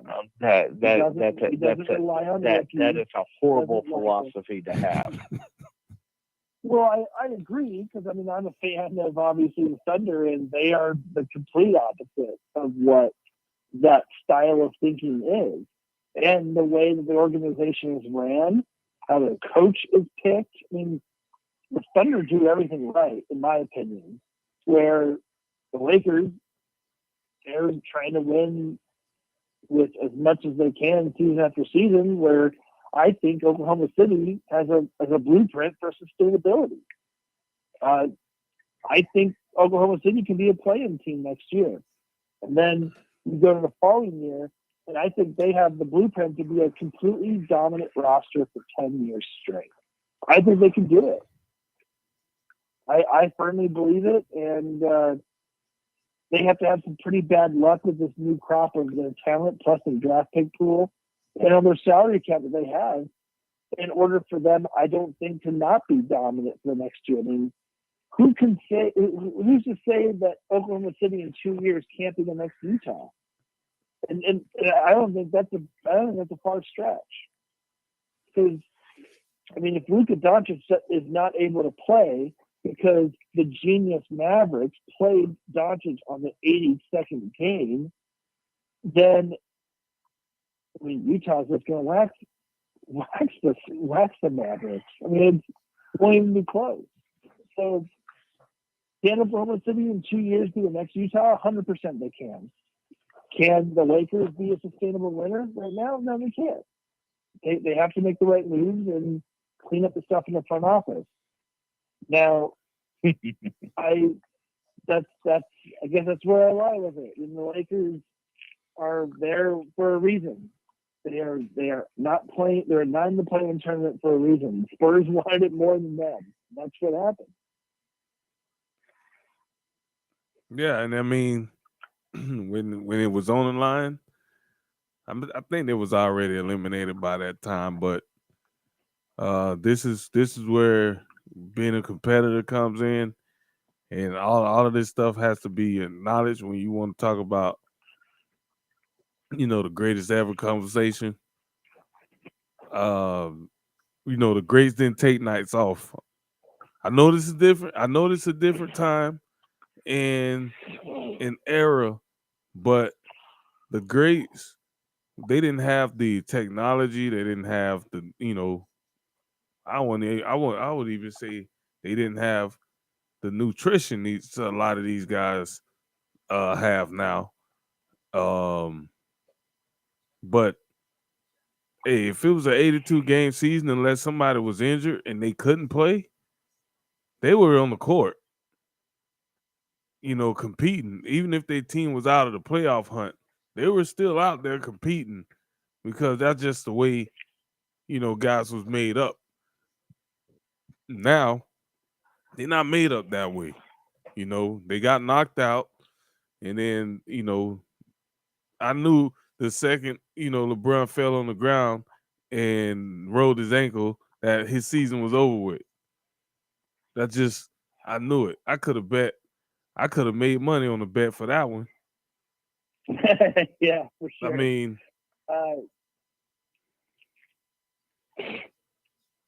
when you're living on the edge of a bad roster and you have to put so much on LeBron night in, night out. Yeah, like you said, Derek, he's one ankle roll away from the season being over at that point. And, the last couple of games, Davis didn't play because obviously they didn't need him to. And, that was it. That was all she wrote. I mean, San Antonio got hot at the right time and they tried harder. It's really what it came down to. They wanted their it. Depth. Their young guys just tried harder than the old guys of the Lakers. Your Arizas and your Avery Bradleys and your Dwight and your Carmelo. I mean, these guys are just. Some of them shouldn't even be in the league. Like Ariza and Avery Bradley, I don't think they should even be in the league anymore. But that's another conversation to be had. So, but to me, I just preach so much what the Thunder does because they just have the blueprint to do it right. Now, a lot of fans think they tank and it's disgusting. They should be penalized. They should be moved to Seattle, whatever. As much as a Sonics fan as I was back in my time, the Sonics can either be a new team or somebody else can fail on an arena. If that's the case, then Seattle gets the team. But the Thunder are there, that they're to stay. That organization is building correctly, and I don't think they're doing anything wrong. I mean, they had a better record than the Rockets and the Pistons. So, to be honest with you, I think teams like the Rockets, I think the Rockets are in way worse shape. I think Portland's in way worse shape.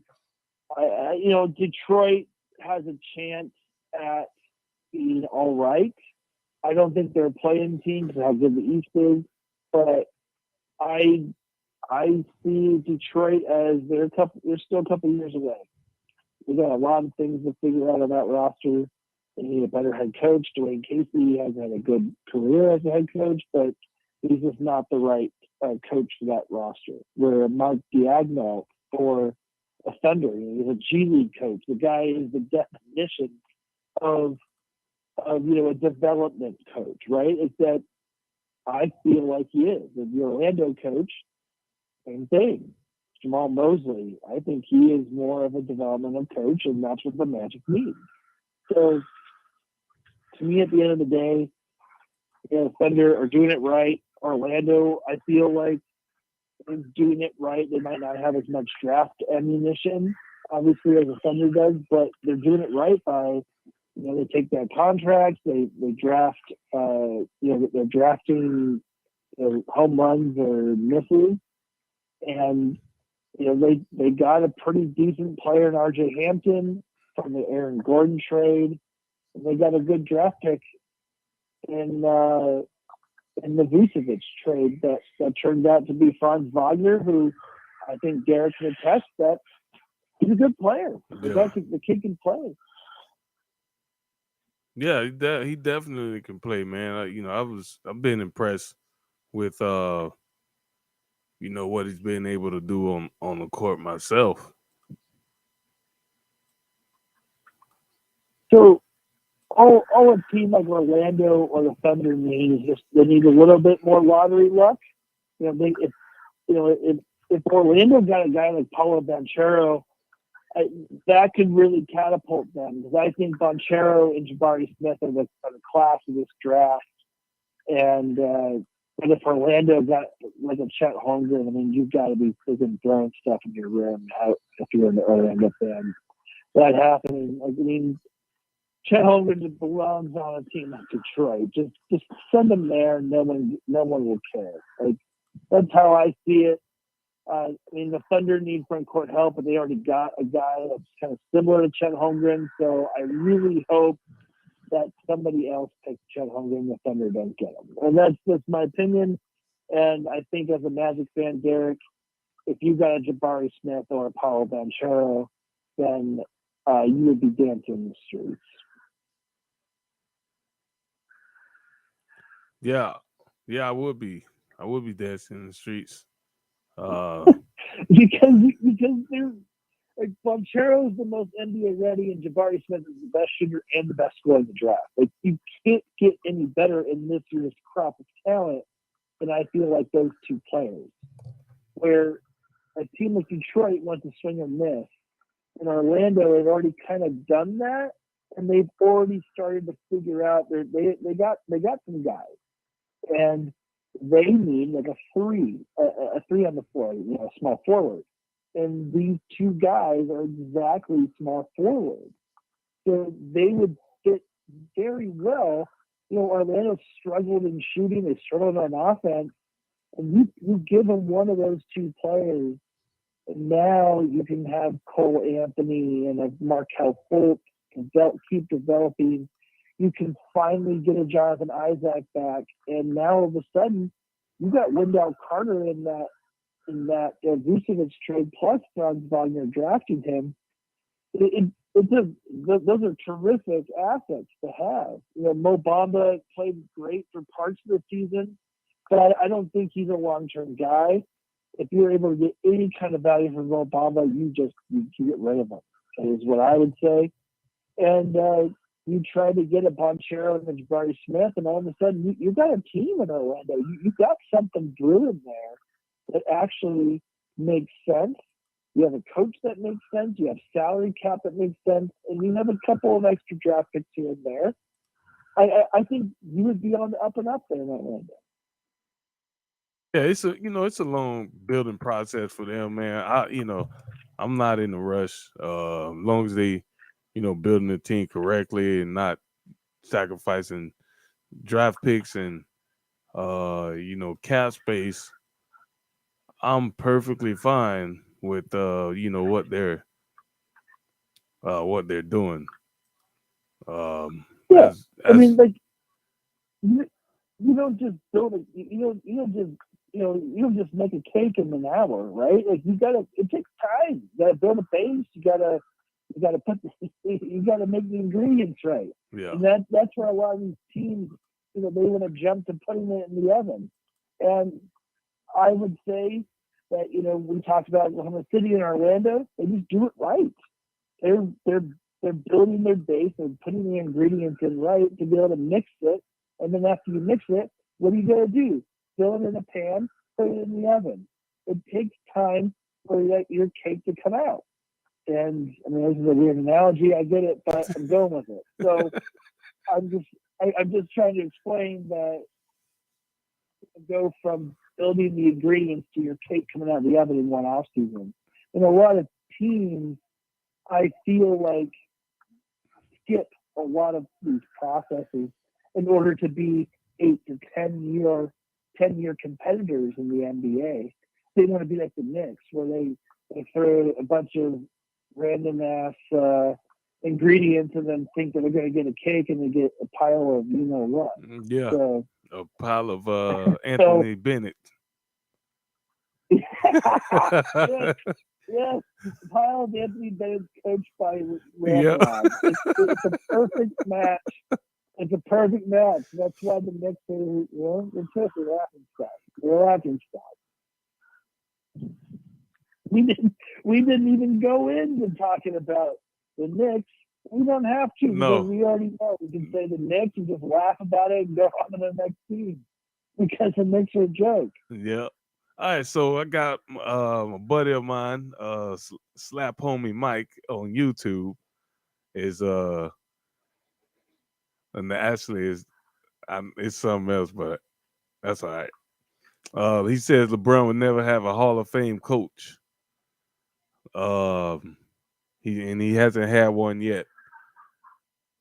I would agree with that. I mean, would you say Tyronn Lue is a Hall of Fame head coach? Nope. Nope. And what was the guy his first stint in Cleveland? Mike Brown? Yeah, Mike Brown. No. Um, the coach that they fired in a half a season? No. David Blatt? David Nope. Blatt? No. Um, this guy here that they just fired in LA? No. Could he play for a Phil Jackson type of coach, or the type of a Hall of Fame resume style of coach that will give it to him raw and not care what his status is in the league as a player? I don't think so, because I think he's very sensitive about being criticized, and it's never his fault. Again, it's never his fault. We hear everybody blaming all the other players on LA, but no blame is going on LeBron, even though he did what he did average wise. Had statistically one of his best seasons. But my whole point is he's never made a legitimate star player better.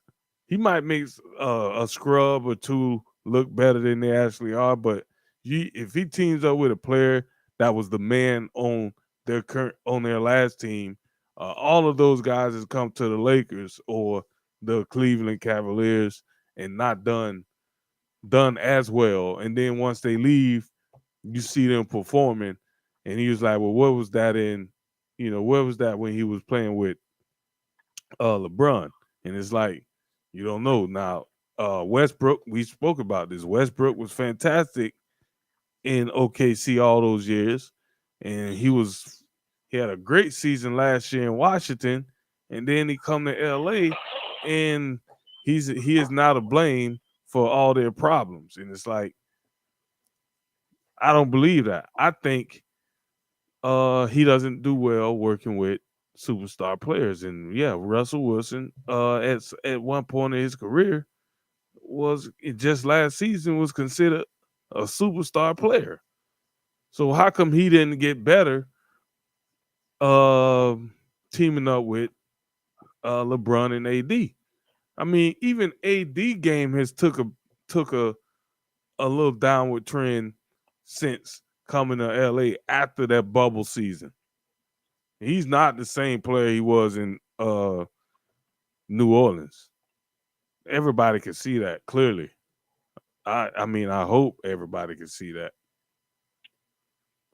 Yeah, I mean, in New Orleans, he was this franchise all-star dominant player on both ends of the floor. He did everything. He was blocking shots, hitting threes, dunking, post moves. He did everything. And you see him on the Lakers, and he's just not that guy. I mean, maybe he's been hurt a little too much, and he's lost a few things. I mean, that could be an impact on him, but he's just not the same player. It's really evident right now. And I mean, I don't see the Lakers blowing this up. I don't see it happening. I don't think it's going to happen.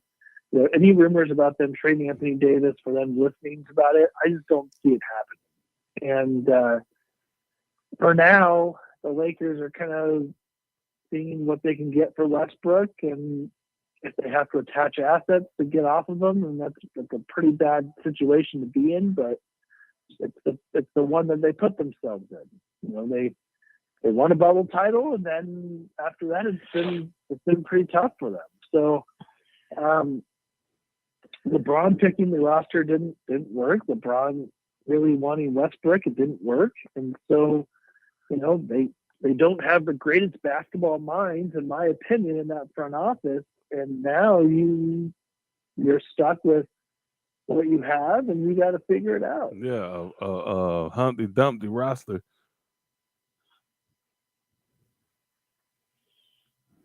That's what I think. That's what I believe they got a Humpty Dumpty roster. And how much better they're gonna be last season with no money, we'll see. Pretty soon he'll be talking to Genie in the gang about them drafting Bronny. What he got, about 2 more years before he's eligible. It should be the 2024 draft. I think it's two more drafts. I want to say. Okay. When Brock is eligible, I think that's right. But, the landscape's going to change in the league, obviously pretty dramatically, and they're just going to have to, I don't know, things are going to be different. So I guess we're going to have to see how all this goes.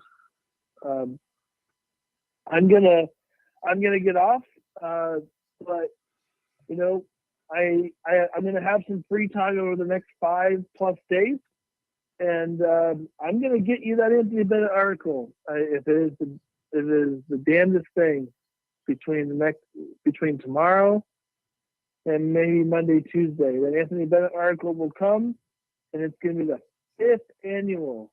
Oh my gosh, I don't think you guys would have ever believed we're going to have the 5th annual Anthony Bennett All-Star article coming.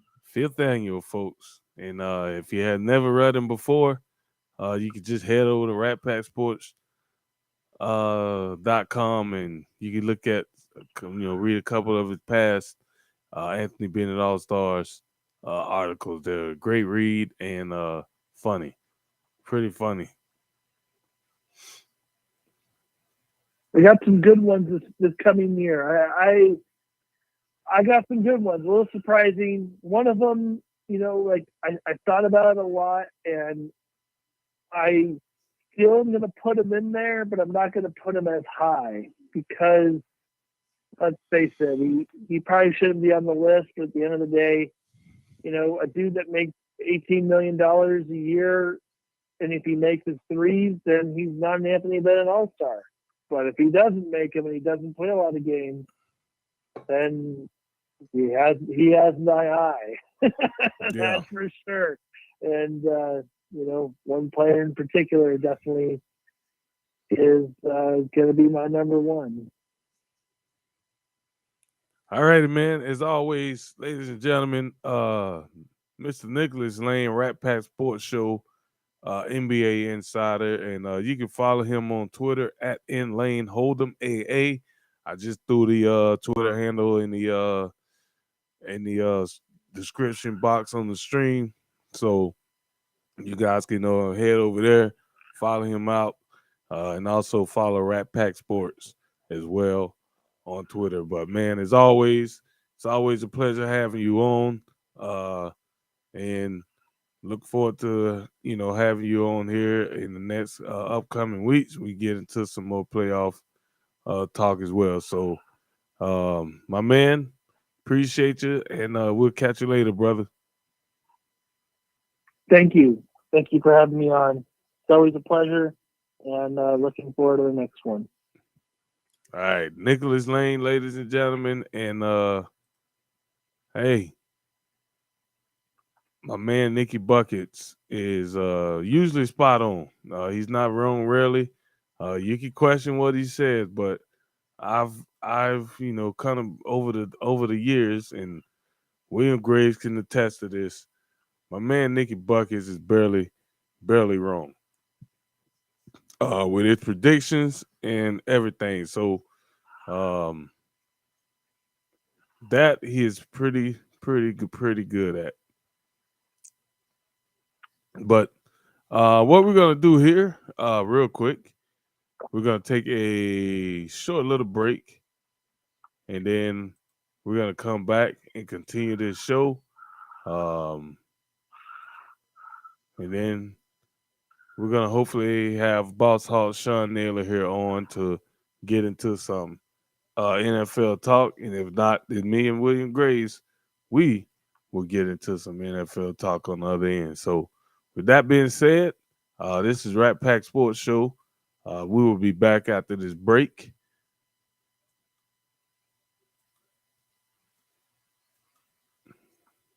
Check me out. We'll be back. Oh, yeah. Check out my nice music, too. I like this. Don't hate.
What it sinks in my soul. Regardless of that, that's where my fall. Return of the rock.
All right.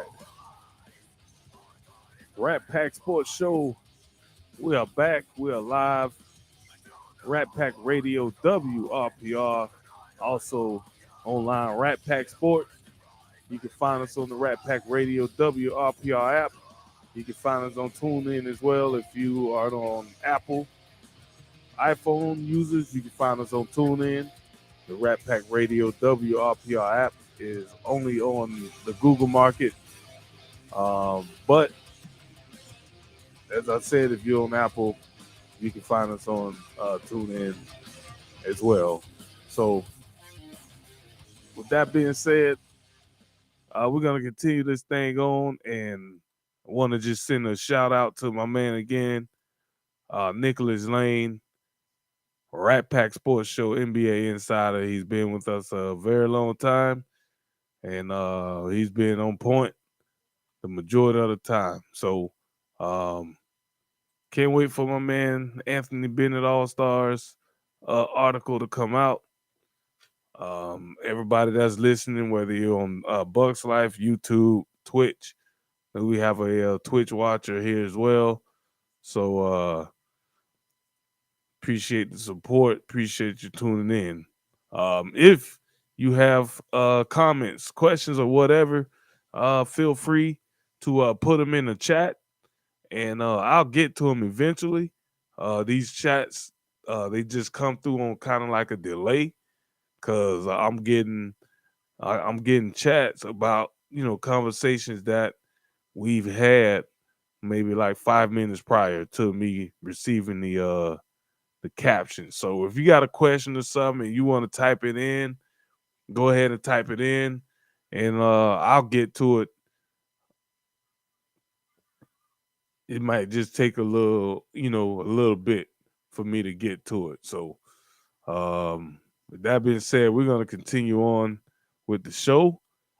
We got Rat Pack Sports Show, Mr. William Graves, on the line with us as well. And we should have Boss Hog Sean Naylor calling in here soon. Didn't get any indication that he wasn't going to be able to make it. My man has been busy the last few weeks, so he hasn't been on the show. So I expect my man to have a lot of information, when he comes on the air. And if he doesn't, we're going to just send him a fine. We need a little bit of money anyway, so we'll just go ahead and start finding this guy. But with that being said, what is up, Mr. William Graves? Well, first thing is first, hello to all the listeners out there on Twitch, YouTube, and also over on Bucks Life. Appreciate the partnership. Nothing much, just kind of sitting back. A couple of interesting things that Boss Hog has put up in the chat group over the last couple of days and everything. I'm really looking forward to getting into that with him. But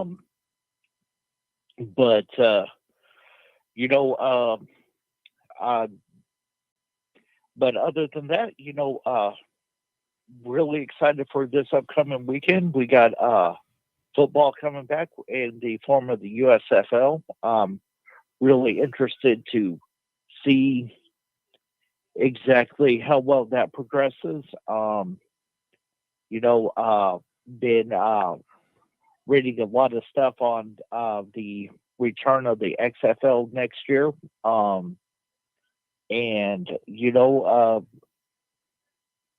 don't know exactly what their timetable is as far as them playing, but Derek, we could very well have a situation where we about have football all year long between the NFL, the USFL, and the XFL. I'm curious about something. On your take, do you think that that's too much football? Well, only if the quality of the game is impacted. These are different leagues, so you can't really put them together, so to speak, because they are Right. different leagues, so you can't compare them to each other. But you can always understand, what type of football you're watching quality wise. And if it's quality football, then I don't see a problem why it would be an issue with it. Taking a little bit longer. Well, Having a big audience. and I mean, right, and and I mean that's kind of the way that I'm looking at it is that we're going to have these are different leagues, so I mean hopefully we're going to see different stuff, even though the owner of the XFL or part owner of the XFL, Dwayne Johnson, has said that he does want to work with the NFL on certain aspects and everything. I like the fact that we're seeing the cohesiveness trying to develop and everything. And I mean, hopefully, this is something where this time around these alternate leagues could actually go on for a while, and everything without them outright competing with each other. Because honestly, I don't necessarily think that you have to have a situation where you have to compete for viewers. If you set it up right, you'll be able to attract the viewers and actually make a nice little niche for yourself within within a certain given time frame. And and I'm really hoping that that's the route that the USFL and the XFL are going to take, instead of trying to compete with the NFL and with each other. I mean, the USFL, it starts this weekend actually, and I believe it goes on through May. I think it ends sometime like the middle or the last part of May, and then the XFL. Not really sure what their time frame is, but I really think that if you had something where maybe you started the XFL at the end of May, 1st of June, and you went June and July, well, I mean, you're going to attract those same people that are sitting there watching the USFL and so on and so forth. So I mean, you're going to get your viewers. You're going to get you're going to get your fans and stuff like that. So I'm really hoping that instead of this head-on competition, that they compete with themselves by by trying to put out the best product that they could onto the field. Oh, okay. All right. Makes sense. But William, I'm gonna ask you a favor, brother. Yes, sir. Talk to the listeners for a few minutes. I gotta run Okay. and take care of some stuff. I'll be right back. All right. All right. I'll do my best to hold the fort down. So, listeners, while Derek is taking care of some business there, really just going to kind of just go forward with the football talk, since we are expecting our NFL and fantasy football guru Sean Naylor on here in just a few minutes. A lot of stuff has been happening in the NFL, and it's something that it's very concerning when you see these owners getting the truth about what they've been doing coming to light. The most notable thing recently is a 20-page, I guess you could say, dossier on the Washington Commanders. I guess withholding some refunds from fans and everything, and I think it totaled up to about $5 million. That's a very concerning and very just a very bad situation for the Commander football team. I have my own thoughts about this. I do think that when it's all said and done, I think Dan Snyder will be forced to sell the team.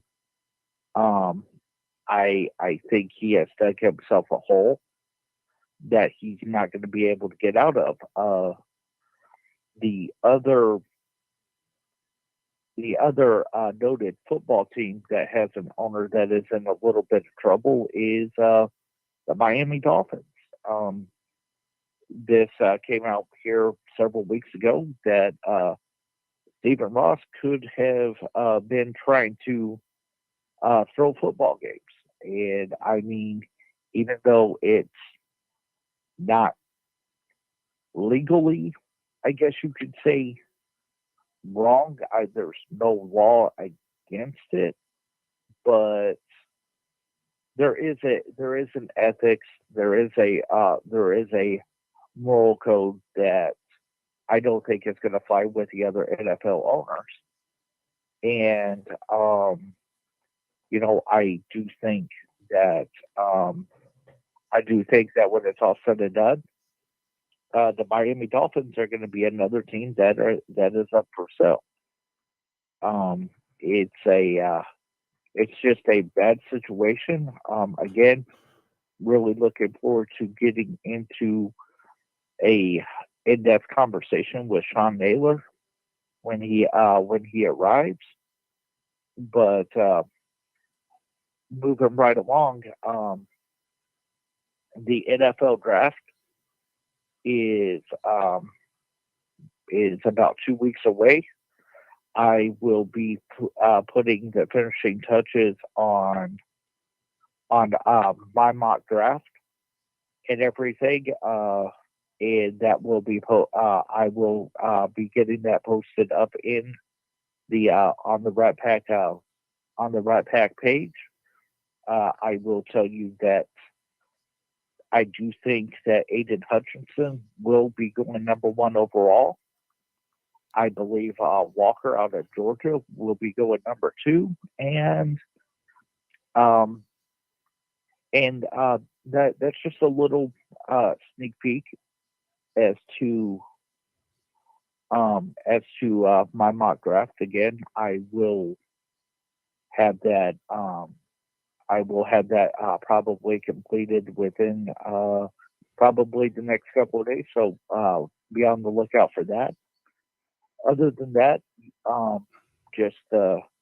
really just kind of rambling on here, trying to keep the fort held down while Derek is attending to other stuff. Again, listeners, really do appreciate the support that you guys have given us over the years. To all the new listeners and everything, welcome. We appreciate you guys. We come on usually twice a week, and we try to put on the best show that we can for you guys. There are times where we do kind of go off script and we do go in other directions.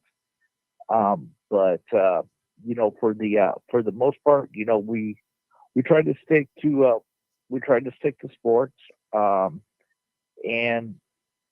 it's just one of those things where guys, we don't get paid to do this. We are just a we're just a group of guys that just enjoy talking sports, enjoy talking just general stuff. Some of the conversations that we have had off the air in the chat room are stuff that legends are made of. We have had several, and I do mean several, great conversations. Again, off the air, and it's something where we don't plan what we're gonna say. We just start the conversation and we go with the flow. We don't. So again, I really do hope that you guys do enjoy the show. I know that that you guys that you guys take time out to either download the podcast or to listen to it live. So again, on behalf of all the Rat Pack, we do appreciate you guys. Tell your friends, tell your family, get them to join in too. But moving right along, one of the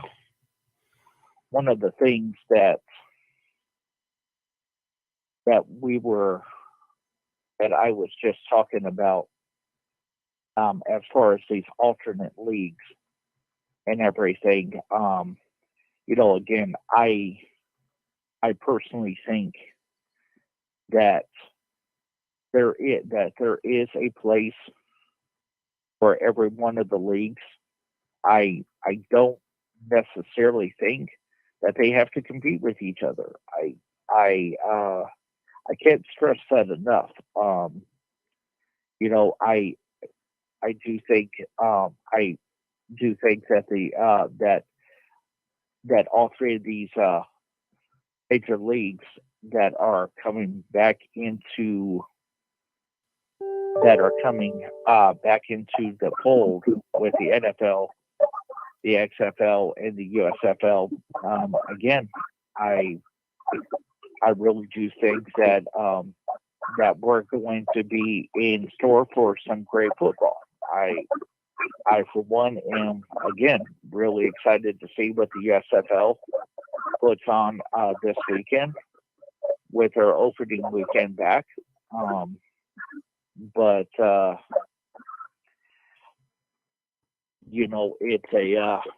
it's gonna be really interesting.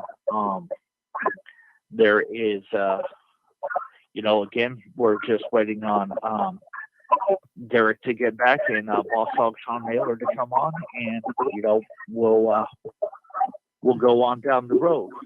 All right, ladies and gentlemen, appreciate my man William Graves holding it down. For those of you who are watching a video stream, y'all know I've been sitting here for about 5 minutes, just listening to William, hold it down. Why you gonna do that to me, man? Oh my gosh. And ladies, and I also want to welcome in, because Boss Hog just came on the line. So we got Boss Hog Sean Naylor on the line with us as well. So William, my man, you did a great job holding it down. And we got Boss Hog with us as well. So we're gonna get into some NFL talk here. And Hey, William, I got a question for you. Yes, sir. Was that as easy as drafting 14 wide receivers?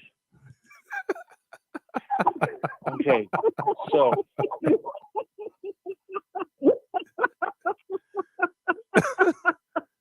okay, so all right. Yep, I come in with jokes. Yep. I see this. That's how I roll with jokes. Hey, I got another joke. Speaking of the XFL, what happens when you touch Dwayne Johnson's butt? Hold on, you said Blaine Johnson? This better be a good joke.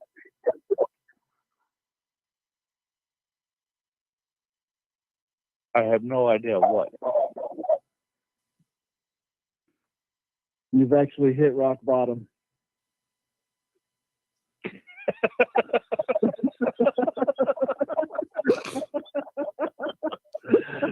Oh, wow! Yeah. This is how Boss Hog comes in. This is how he comes in. So, hey, it's been a little minute, so we'll let him have his jokes. We'll let him have his jokes. You know, it's been a couple of weeks. We fined him about a couple $1,000.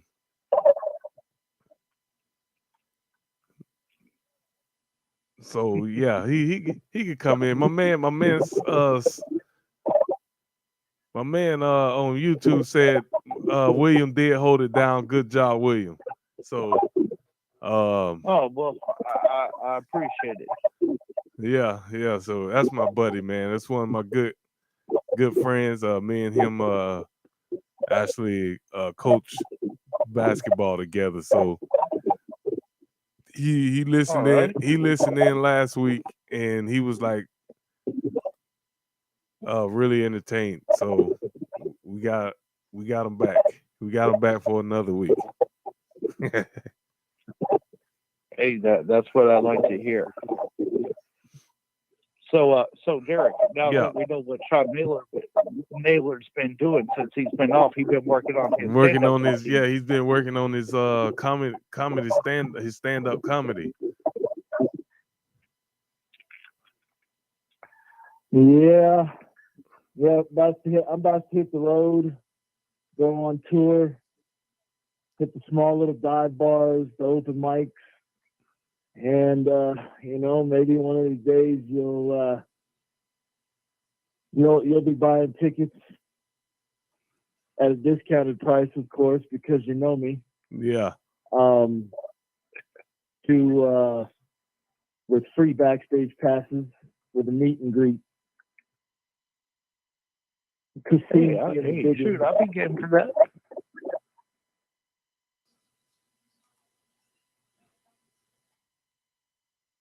So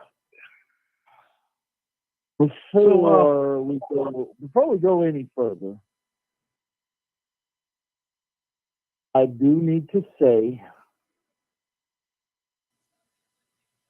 that I send, even though they're not listening or any of that stuff. Maybe they are. Who knows?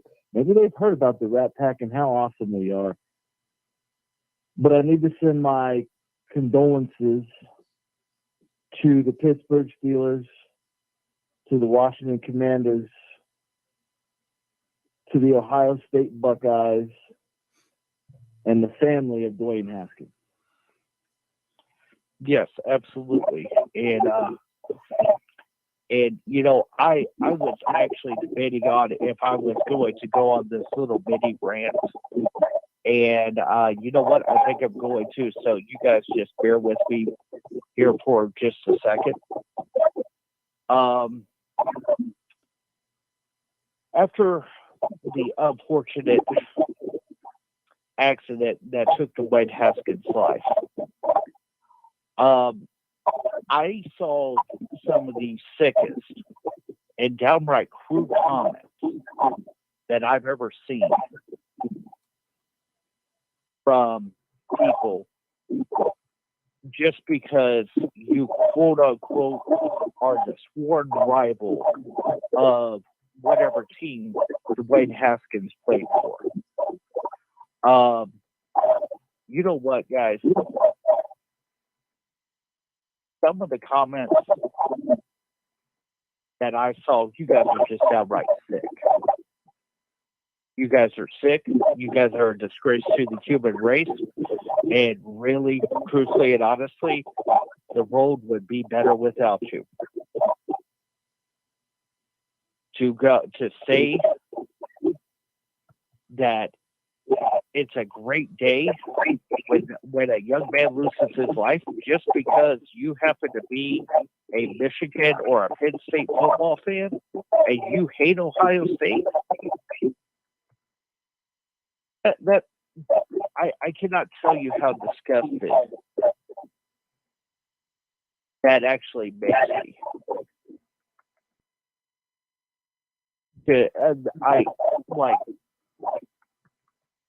I'm just glad that there's only a few of you out there, because if there was more of you guys, I would honestly not have hope for the human race. You guys are disgraces. You guys really are. But to echo what Sean Baylor just said, condolences go out to the football teams that Dwayne Haskins played for, and of course to his wife and to the rest of his family. My condolences. R.I.P. Rest in peace to Dwayne. Sorry that your life was taken so short. Yeah, it's a tragic situation. Still haven't really, got all of the details. Seemed like it was just one of them freak type of accidents. I had a friend of mine that I played ball with in high school, played football with, and he died similar to what happened here with Haskins, where he was broke down on the side of the highway, and he got out his car to, change his tire. And while he was changing his tire, another car was coming past on the highway, lost a wheel or a hubcap. I think it was a hubcap came off of one of the tires and killed them. Crazy, situation. Is one of my good buddies too. It happened while I was in college, so I didn't find out about it until like maybe a year or so later when I got home and I ran across somebody we both was mutual friends with, and then I asked about him, and she was like, then told me what happened, and I was like, what? So just tragic situation all around. And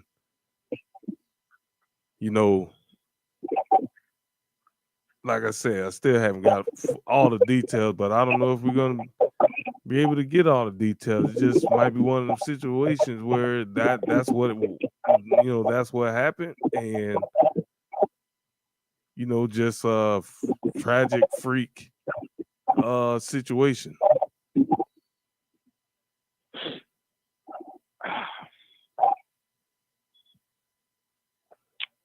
But it seems like he was on the up and up in Pittsburgh, doing real well, and coming along. They really had a good good vibe about him over in Pittsburgh, and it's Pittsburgh, right? Pittsburgh is one of those historical franchises that when you go there, it just seems like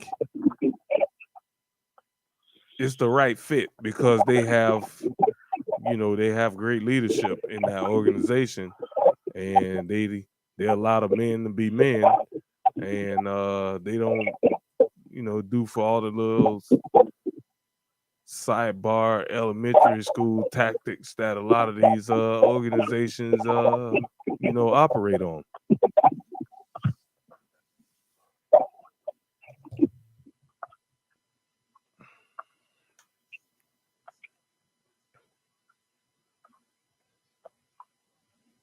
Yep.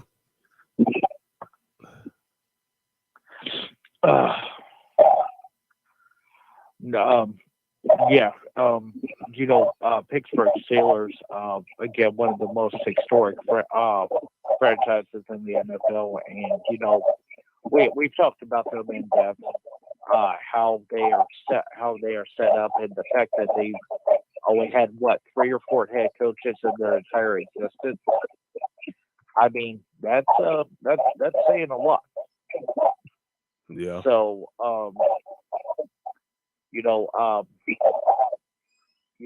again, just a big loss for a lot of people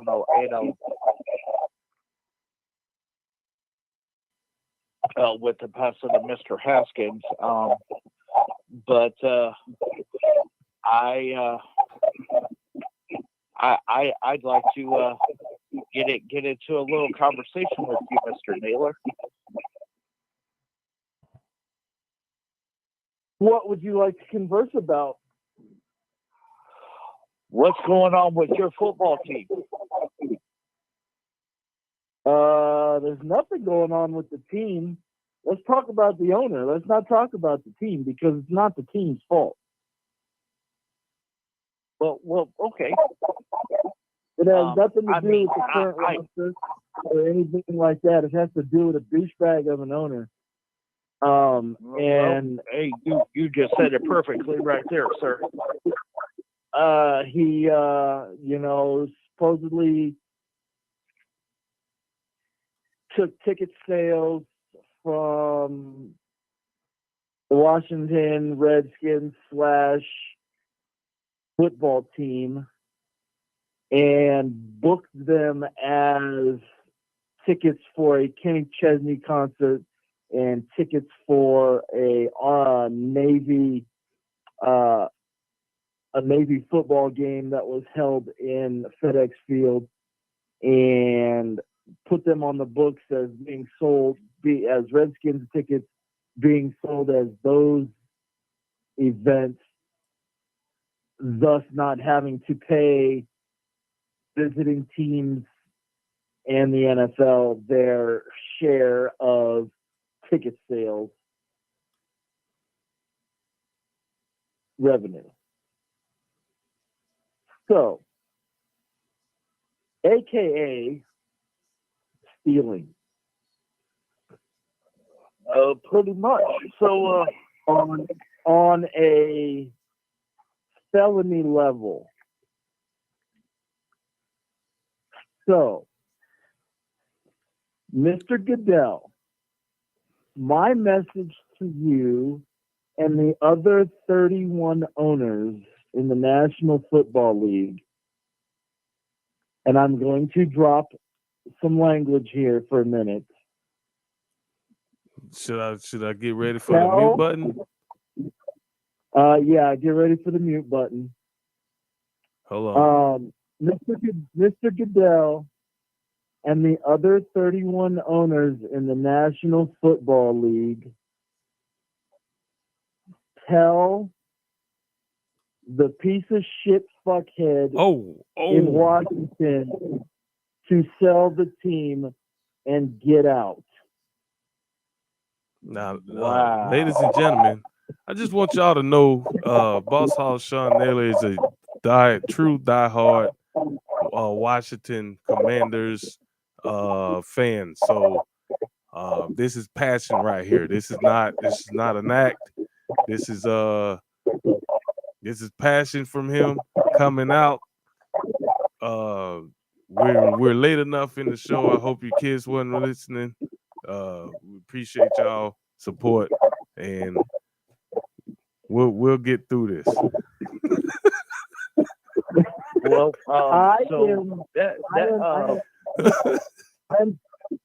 I'm sick of the circus tent that he has put over my franchise. And yes, I say my franchise.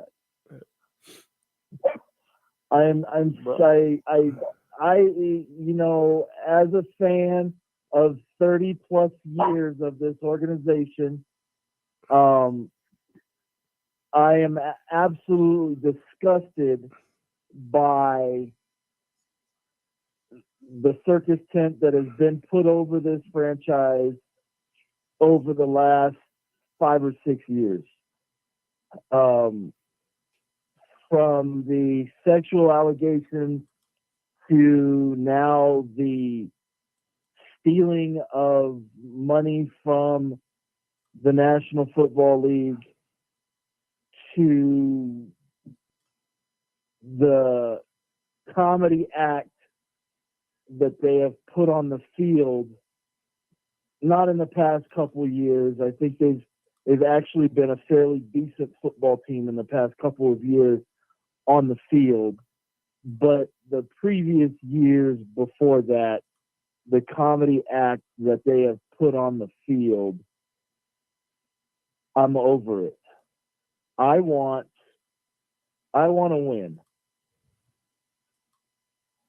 I'm done losing.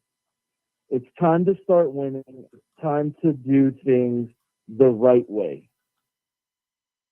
And we're not going to do things the right way. I don't care if he's not, quote unquote, been a part of team operations for the last so long that I've been Tanya. Whatever it is, as long as his name is associated with the Washington football team, Redskins, Commanders, as long as his name is associated with this franchise, they won't win. And they will be a joke. Think they're gonna make them sell? Say what? I say you think they're gonna make them sell? They'll make him. I think that's such a tough question. If this was all given to the Federal Trade Commission, this was all given, if this committee, oversight committee, whatever it was, if this is all true, and there is multiple people with evidence. One is a former senior vice president of ticket sales.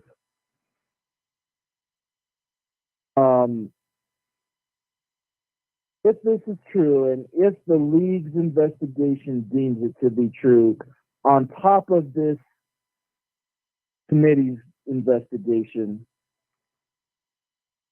there's no choice but to sell it. This is theft on a felony level. And I don't want a felon owning my franchise.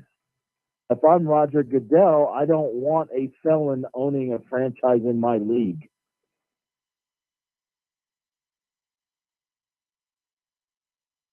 So I think there would be a movement to get him out of the league at that point. Well, and I have to honestly agree with you, and that's why in my little solo act while Derek was away, I did bring up the fact that I do think that Dan Snyder will be out of there sooner rather than later. I don't think that as a whole that the NFL owners can allow him to continue to own the team.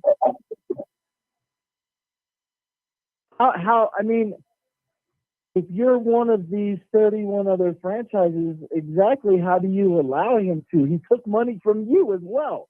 He didn't just take money from the league, he took money from you. Exactly. So how do you allow him to stay in this chair, in this position? I don't care if it's him. I don't care if it's Tanya. The Snyder name alone is toxic to Washington football. Yeah, you know, It has been. I It has been well, since I completely 100% 1999. agree. I mean, it has been since 1999. Well, and I mean, you're not going to get an argument out of me. I don't know how many more owners meetings there are left before the start of the preseason, et cetera, et cetera. But I do think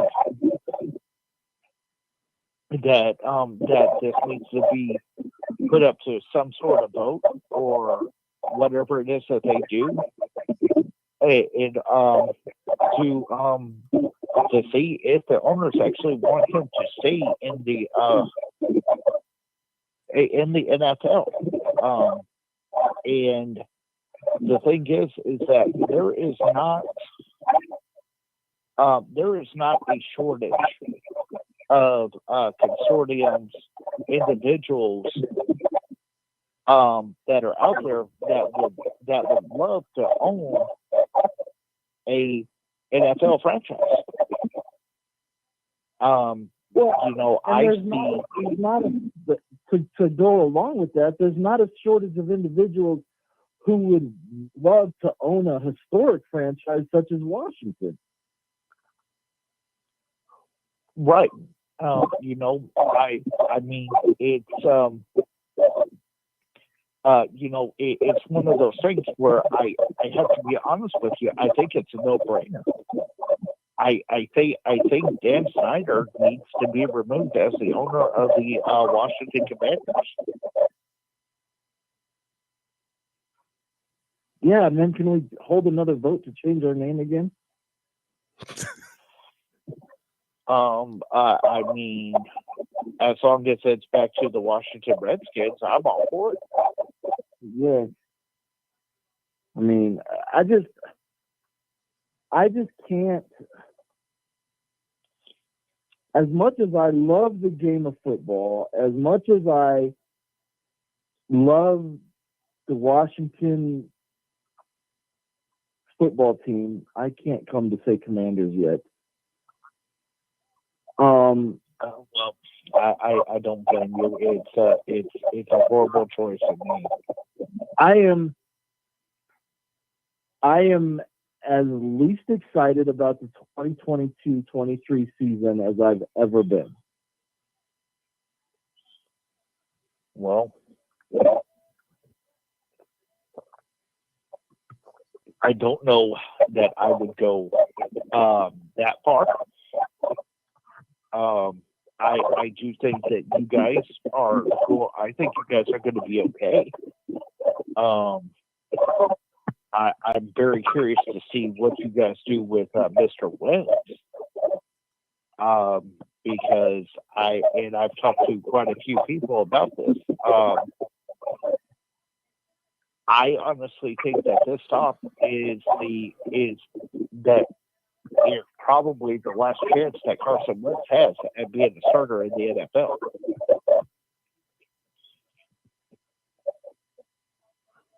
I believe that. I think he won't. I don't think he, if he lasts the entire season, I think Washington could be, I don't know if they can be a playoff team. The NFC is just so tough. I think if he plays well, they could be the second best team in that division. But I don't. There's just so many other teams. The Rams. I mean, the Seahawks will be down this year, but you got the Rams, you got the Niners, you got the Bucks, you've got Cowboys, you've got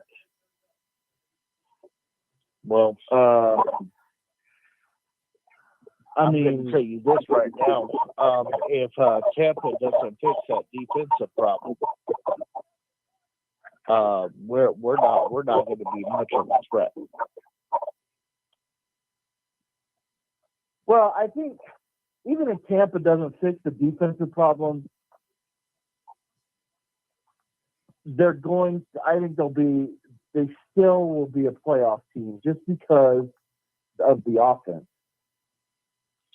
I think they'll be able to score enough points. I think they'll be able to score enough points that they'll be able to win a few games in which their defense, makes a play or two here or there, and they could score enough points. The division that they play in is not that strong. I don't think Atlanta's going to be any good. I think New Orleans will be okay. I think Dennis Allen will be okay in New Orleans. I don't think. I have always liked Dennis Allen as a head coach, and I think that they're returning a lot of players, so I think Dennis Allen will be okay. So which of the 4 wins is your favorite? Which in the what? Which of the 4 wins that Dennis Allen has as a head coach is your favorite? Oh, I don't know. I just think he will be better this time around. A lot of coaches learn from their first time as head coaches. Just like I think Josh McDaniel is going to be better off as the Raiders head coach than he was when he was the Broncos head coach. Yeah, I'll agree with that. I think Todd Bowles is going to be a better head coach in Tampa than he was with the Jets. Yeah, as long as he's not calling defense. Oh, he is calling the defense. He is calling the He's already said he is. He already said that. Co-defensive coordinators with him calling the defense. Yep, that's for sure. Okay, well.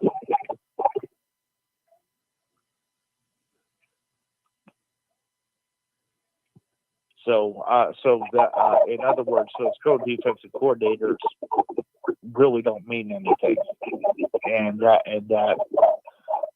worries me that he's going that route. The other concern that I have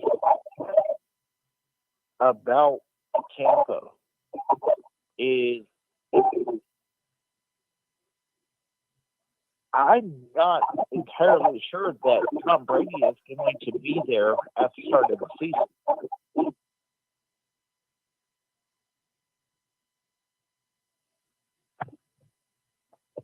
You're not sure Tom Brady's going to be there at the start of the season? Nope, I'm really not.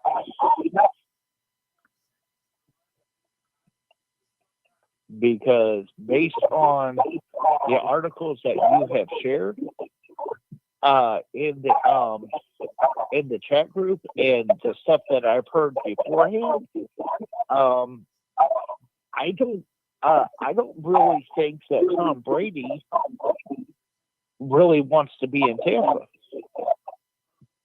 And I think that if he cannot get a deal worked out to get traded to Miami, I really do think he can turn around and retire again. Oh, well. It don't matter to me. Well, I think he finishes the year. I think he plays the year. And he figures out some way at the end of this year to get to Miami. Well, this is the last year on this contract. Okay, well, then play out your contract and then go to Miami on a new contract. Well, I mean, if I'm Tampa and I know that regardless this is going to be Tom Brady's last year with my team, I would trade him.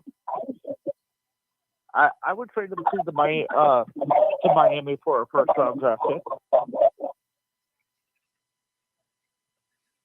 At 45 years old, and as well as Tom Brady I don't give a rat's hairy butt if it's Tom Brady or if it's freaking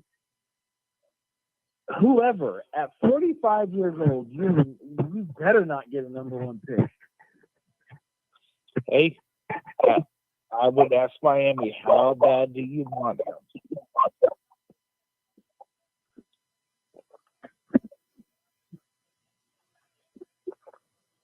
And if it's not a first round pick, then I would consider a couple of second round picks and a third round pick. I would consider it because the fact of the matter is that regardless after this year or even this year, Tom Brady is not going to be there. So if we can get something to help us build for the future, why not?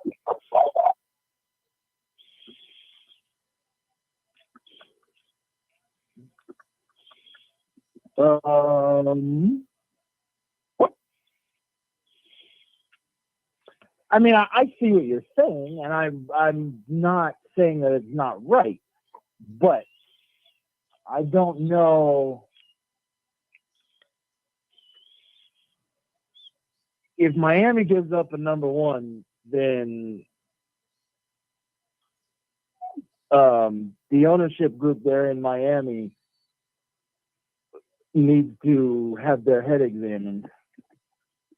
Well, they've been needing that for the past few years.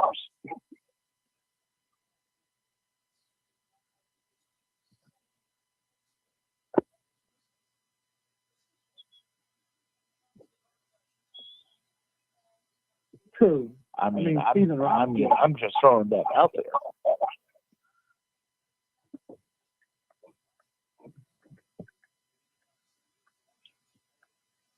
And, but I do think that one way or the other, I do think that eventually Tom Brady will be a Miami Dolphin. I think that he is going to do his best to get them to a Super Bowl and to win it. And I think after he does that, I think that the reports that have come out about the whole ownership thing, I do think that he will be a part of the ownership group in one way or the other. And I do still think that with the stuff coming out about Ross throwing games and all that, I don't think that he is going to be the Dolphins owner after it's all said and done. And if it happens sooner rather than later, again, I stand by my initial statement that I do think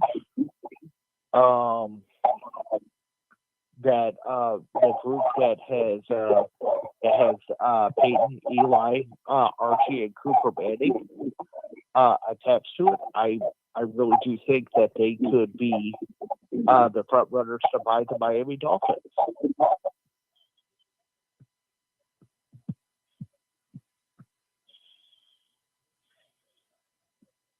I don't disagree.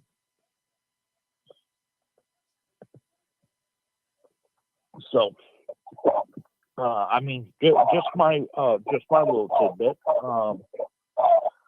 But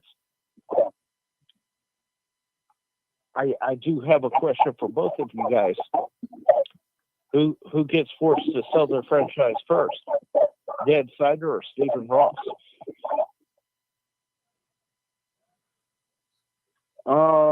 I think Dan Snyder does. I think the Stephen Ross. I think the Stephen Ross investigation has to go a lot deeper, and there's a lot more stuff that they're going to have to do with this Brian Flores lawsuit, and if there is true tanking involved in Miami and things like that, there's just going to have to be so much more investigating that's going to have to go on in order for Stephen Ross to be forced out before Dan Snyder. This Dan Snyder stuff, I think it's going to catch fire real quick. And it's going to go up in a ball of flames real fast. And I don't see how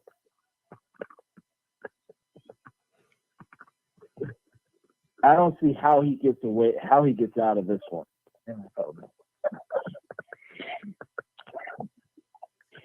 Yeah. No. I completely agree. I do have an over-under for you. Over-under that Dan Snyder is forced to sell the team before the end of the season.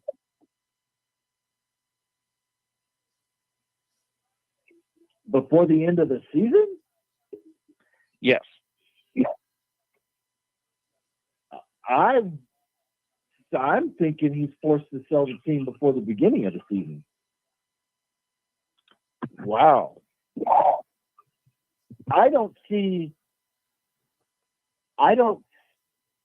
Like I said, these allegations are so strong. This investigation is so deep. I don't see him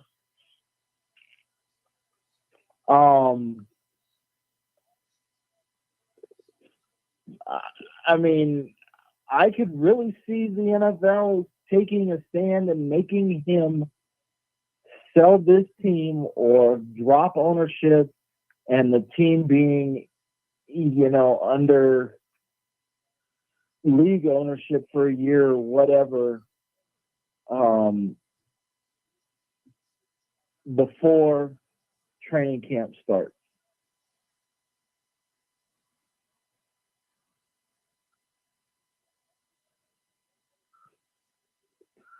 Well, if that happens,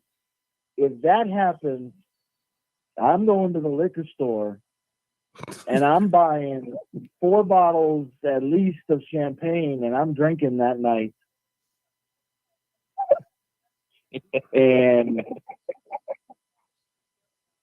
God help us, it's in the summer, so I don't have to get up and go to work the next day. Just for you asking, it's gonna be in the summer, so you won't have to get up and go to work the next day. That's right, because I will be partying. I will party. just like Sinbad in Necessary Roughness. Oh wow.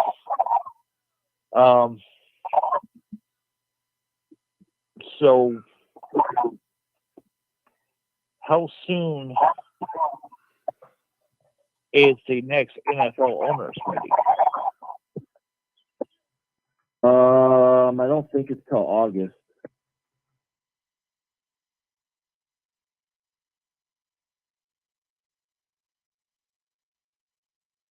Do you think that there's a situation where they could call a type of emergency type meeting or hold I don't know, like some sort of type of, I guess you could say, a remote vote to get him removed? And my next question is it that serious that they would actually do something like that?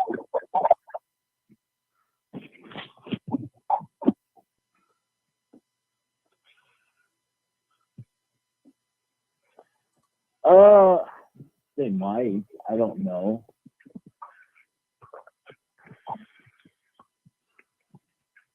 Okay.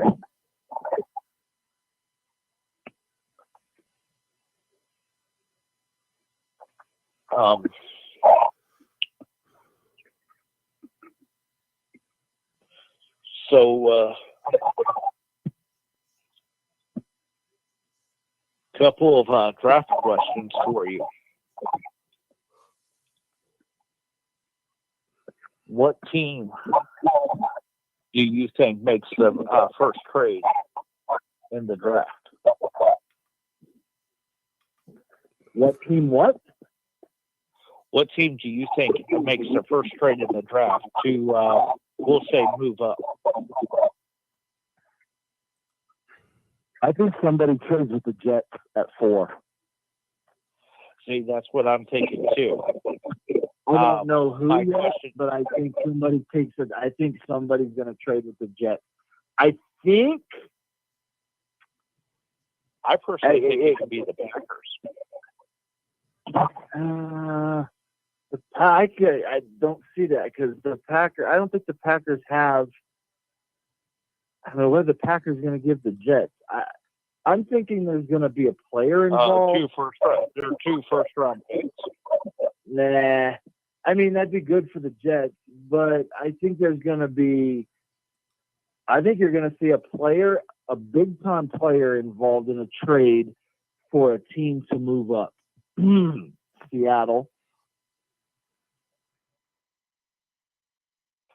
But And okay, I think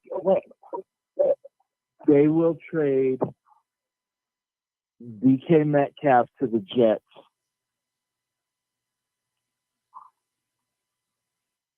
okay. And then Let me ask you this: Who would Seattle have their eye on at 4 that they couldn't get at 6?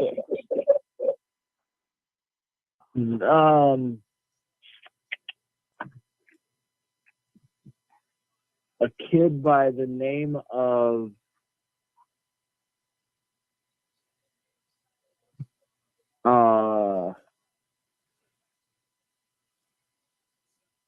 his name just slipped my mind. I had it too.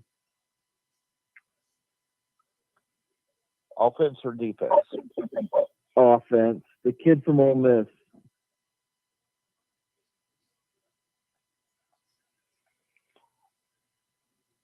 Oh, the offensive tackle. The quarterback from Ole Miss. Matt Corral? Yep. Yeah, him. Oh, okay. I've got to ask you who is going to take Matt Corral before the Seahawks at 6?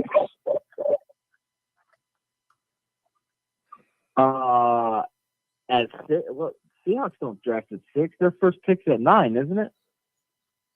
No, one of their first picks is at one of their picks is at 9, but the other one's at 6. I thought. No, I don't think they weren't that bad. They got the Broncos pick at 9, but I didn't think they got a pick at 6. I didn't think they were that bad of a football team. No, I thought that that it was from the Broncos trade. The Broncos trade got him the pick at 9. 6 is Carolina.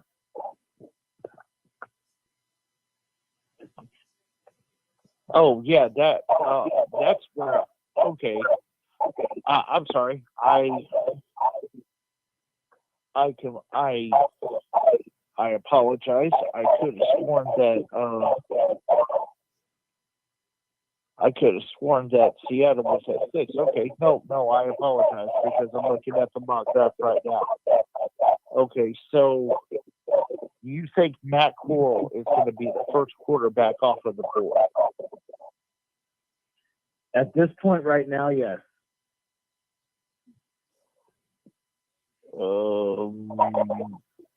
Okay.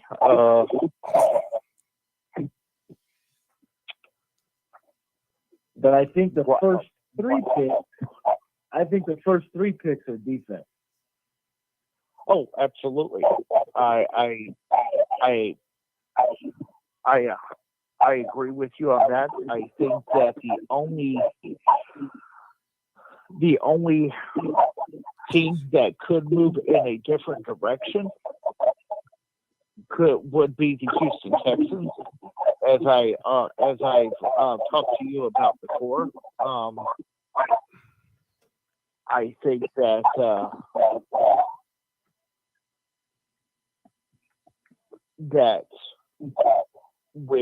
especially with Lovie Smith's endorsement of David, what's his last name? Mills.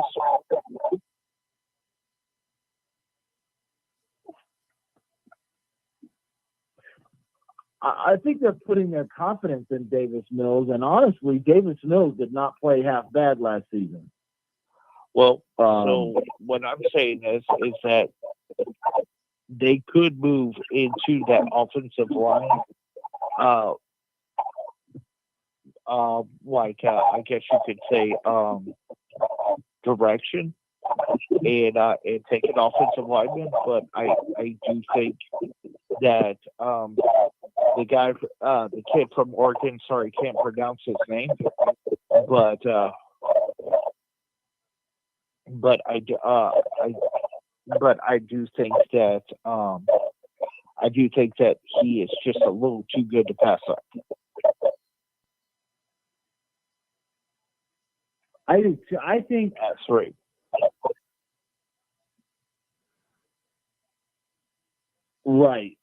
Right. No, I agree. I think the kid from Oregon, he brings them that pass rush that they've been missing since they let. I mean, yeah, it's only been a year since they let J.J. Watt go, but he brings back that pass rush to Houston that they had when J.J. Watt was there. And that's not saying that, and I'm not saying that Detroit doesn't take the kid out of Oregon. Yes, this kid from Georgia is climbing the ladder and climbing the ladder fast, and actually could go number one to Jacksonville. But I think Aiden Hutchinson is going to go number one. And then I think two and three. I do too. And I think 2 and 3 are quite interchangeable. The thing is okay. Let's just say that the kid from Oregon, or I'm sorry, the kid from Georgia does go number one. If he goes number one, then Aiden Hutchinson would go number two. I can't. I'm sorry. It would be hard for me to see Aiden Hutchinson slipping out of the top two picks. Yes, no, I agree. If this kid from Georgia jumps Aiden Hutchinson and is number one, goals, good 6'2" abs.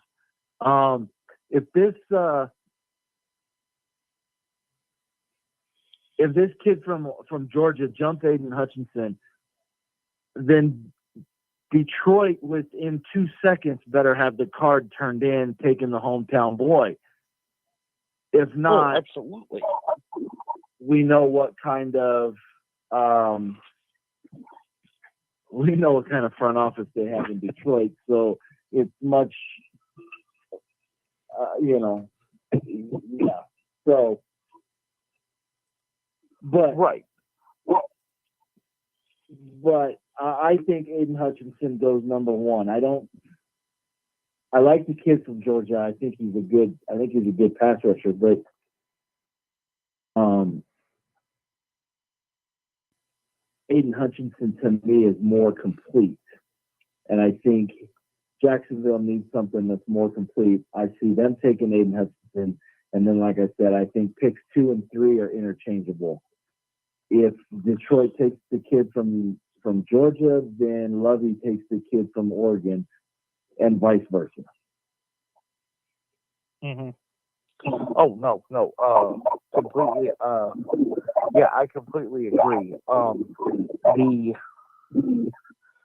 The only thing that I'm actually starting to have kind of, I guess you could kind of say, second thoughts about is who I had going at 6 to Carolina, because at first I was pretty well sold on, and I still am for most part sold that Carolina is going to take Kenny Pickett at 6, but I'm starting to hear some, I guess you could say, some rumbling that that Carolina could actually go Malik Willis at 6, and he's actually at the top of a lot of people's boards as far as quarterbacks go.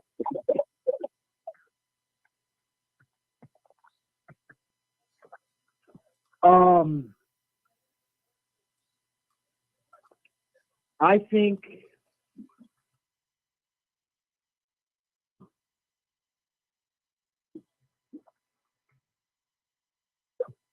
he could be the second quarterback off the board, but I think he's going to be more like the third.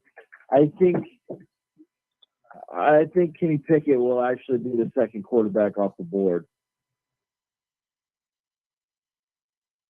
So what has happened with Matt Corral that has you propelling him all the way up to the first quarterback off the board? I've been watching his film. I've been reading some good things on him. And right now he's my number one quarterback in the draft. I mean, I still had him at either 2 or 3, but okay. I mean, you know, I will tell you that I do think that that Detroit will probably use the 32nd overall pick for a quarterback, and you know, honestly, that's kind of where I had Matt Corral going to, was to Detroit at 32nd.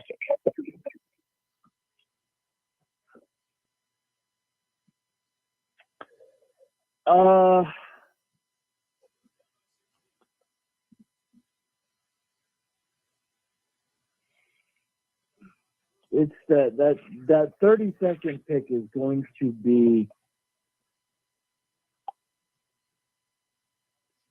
for me, that 32nd pick is going to be it's very telling as to what the Lions want to do with Jared Goff. Well, you know, the thing is that as we have said, you know, Jared Goff is a good quarterback, but I don't think any of us here at the Rat Pack really think that he's that franchise guy. They I mean, keep correct me if I'm wrong. they keep passing him around like he's a franchise guy. I mean, you know, I could be wrong. I know that Dan Campbell has come out and said that you don't need a franchise quarterback in order to succeed. And I mean, I guess in a way he could be right, because Tampa Bay, when they won their first Super Bowl, did not have an elite franchise quarterback. No, but they had an elite defense. Right. And the same thing can be said for the Baltimore Ravens when Well, shoot, on both of their Super Bowl wins. The first win they got against the Baltimore Ravens, Trent Dilfer was the quarterback. The second win, Joe Flacco was the quarterback. I mean, while they are good quarterbacks, they're not elite franchise quarterbacks. Trent Dilfer is not. I could argue that Joe Flacco was an elite quarterback.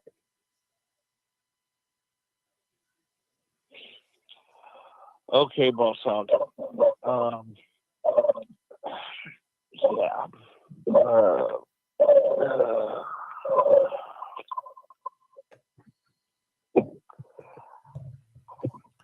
Well, You've been going to the local dispensary out there, Boss Hog. No, but I have been drinking. You what? I said no, but I have been drinking. Oh, okay. Well, then we'll blame it on the alcohol because I can't believe you just made that comment. man, listen. Why not? I don't even know where it's at. I don't even know what you guys talk about.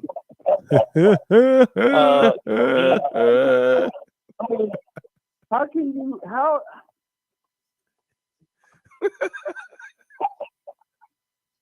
11 years. 11 years with the Baltimore Ravens.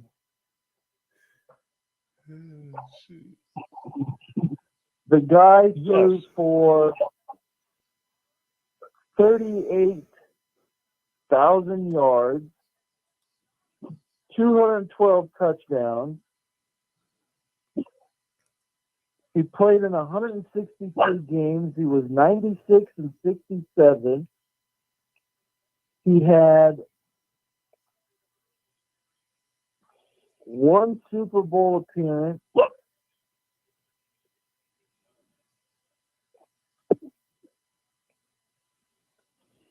I mean, look, I'm not saying that he is a horrible quarterback. I'm just saying I don't know that he is an elite quarterback. I'm sorry. I have a very hard time putting him in that elite status.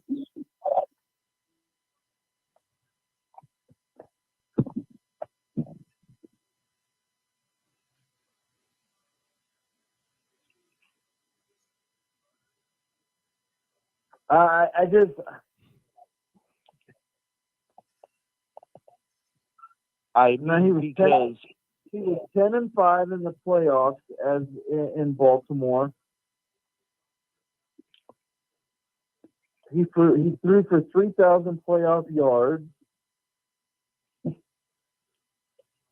He had 25 touchdowns in the playoffs. He only threw 10 picks in the playoffs. The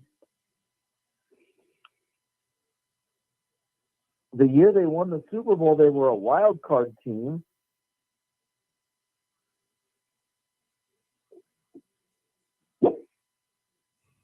I mean, for those 11 years in Tampa, or not in Tampa, sorry, for those 11 years in Baltimore, Joe Flacco was. Yeah, he was up there. Joe Flacco was a top 10 quarterback in this league for those 11 years. Yeah, I would agree. I would agree with that. And top 10 makes you elite. I mean, look, I understand the stats and numbers and all that. I really just have a hard time putting him in that elite status. I really do. Now, So you're not saying he's top 10? I'm saying that without that defense, I don't think that the Baltimore Ravens win the Super Bowl. I think their defense was elite. From 2008 to 2018, Joe Flacco was not a top 10 quarterback in the NFL. Oh, I mean, stat-wise and everything, yeah, because you just said that he was top 10.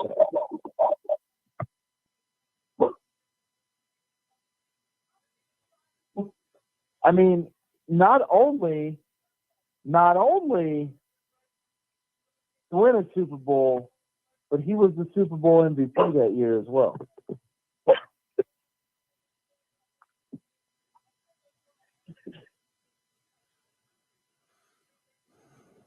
He's got a point. I mean, I ask you, from 2008 to 2018, he might have not you been. don't think Joe Flacco elite? Yeah, I would say he was in that top tier class, dude. Joe, for about I'm gonna say 5 years. For 5 years for sure, he was at the top. I mean, we talking about a guy that came from a very small school that came into this league and played well beyond any expectation.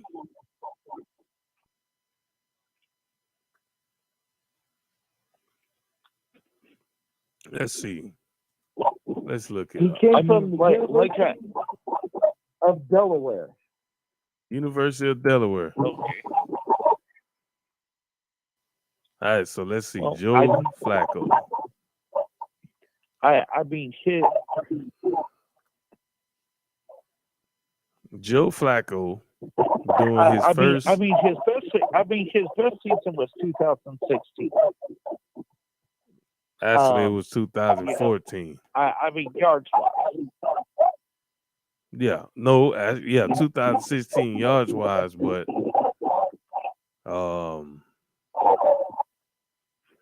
you look at his numbers, bro. I mean, yeah, I'm gonna say for 5 years he was right there. Obviously, you got Brady and Manning still in the league, and Rodgers, Wilson, but he was a top 10 quarterback. I mean, look, the number. I guess numbers don't lie.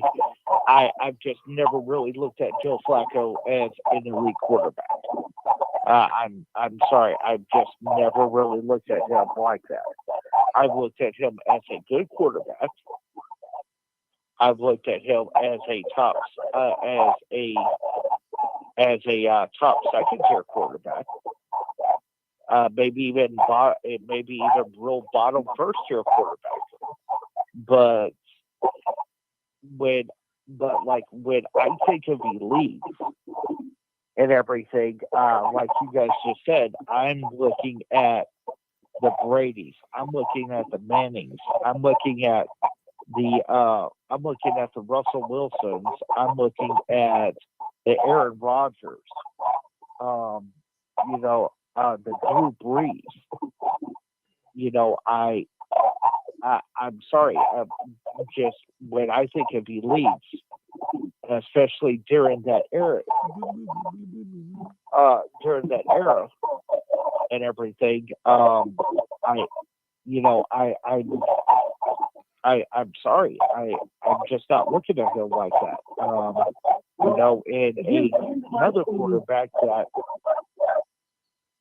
Another quarterback that everybody wants to put on the elite level that I really don't think was elite was Eli Manning. Everybody wants to Eli Manning was never elite. He just came. You go talk to you go talk to a few people that I've talked to in the past, and they will tell you that they feel that Eli Manning is an elite quarterback, and I don't think he is. In the clutch, he came through in the clutch time and time again, but elite, I wouldn't You put him know, in. I mean, Eli Manning was a good game manager. That's what he was. Oh no. Don't tell me no. No, Eli was not a game manager. How do Like you Derek figure? said, Eli was clutch. But Eli could not manage a game. Eli was more of that quarterback, like, okay, we've got 2 minutes and we got to go 80 yards to get a touchdown, or we've got a minute and a half and we got to go 60 to get a field goal. That's the kind of quarterback Eli was. Eli did not. The reason Eli was successful, I believe, was he had. Well, for the most part, he had some pretty decent receivers. He had some pretty decent receivers. He had a solid coaching staff around him. And so I think that's what made Eli successful. That's why I am not calling Eli elite by any means. There's no way. He was not quote unquote elite. But Eli was, like Derek said, Eli was very clutch. We saw that in both Super Bowls. We saw that in multiple playoff games. We saw it in multiple regular season games where he was. He had some great throws. I mean, obviously the helmet catch in the Super Bowl to unseat the undefeated New England Patriots. Yes, that was a clutch play. But what I looked at was through a lot of the wins and everything like that. Yes, he had a few clutch plays, but what I saw was just management taking what I mean. You know, at times just taking what you could get. I'm not saying that he did not have clutch play, because he did, but I just kind of saw him as, for the most part, just managing the game, and there's nothing wrong with that. But no, I have talked to people that have said that Eli Manning is an elite quarterback, and I can't put him up there. Well, I think Eli wasn't elite, but he had a good defense, great defense, and a really good running game that helped him out. And Joe Flacco, he had a great defense as well in Baltimore and a good running game. But I think Flacco threw the ball better than Eli did. So, well, like I said, I don't think Joe Flacco wins the Super Bowl without the defense he has. Well, tell you what. Probably not, but still. Eli was a 500 quarterback. His career record was 117 and 117. Yeah. Wow. See, I didn't even know that. But he had 20. Eli had 27 comebacks. He had 27 come from behind victories. He had 37 game-winning drives. Clutch. He threw 44 game-tying or go-ahead touchdowns in the fourth quarter of overtime. He was he's second in NFL history in that category.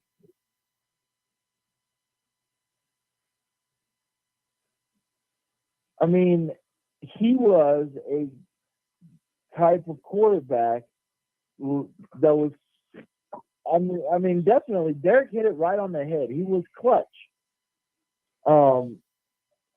He was one of those guys that liked to play from behind, and he would put the team on his shoulders, and he would be successful. You know what? Like I said, I will not deny the fact that he did not have clutch plays, because he did. You know, I've just never, like I said, I've just never kind of, I guess, put him in that clutch category, because again, when I think of clutch, I think of these like, I guess you could say, Hail Marys and fitting the ball, fitting the ball in to where it really shouldn't be from Aaron Rodgers. Peyton Manning, several times, was always, right there making some like miracle throw. Tom Brady, let's face it. The guy is 44, going on 45 years old, and last year, was still putting up top tier numbers. This is, when you think of elite or clutch quarterbacks, you're looking at difference makers, and come on, let's face it. In 2020, if the Tampa Bay Buccaneers do not sign Tom Brady, does Tampa Bay win the Super Bowl that year? No. Exactly. Very simple. Those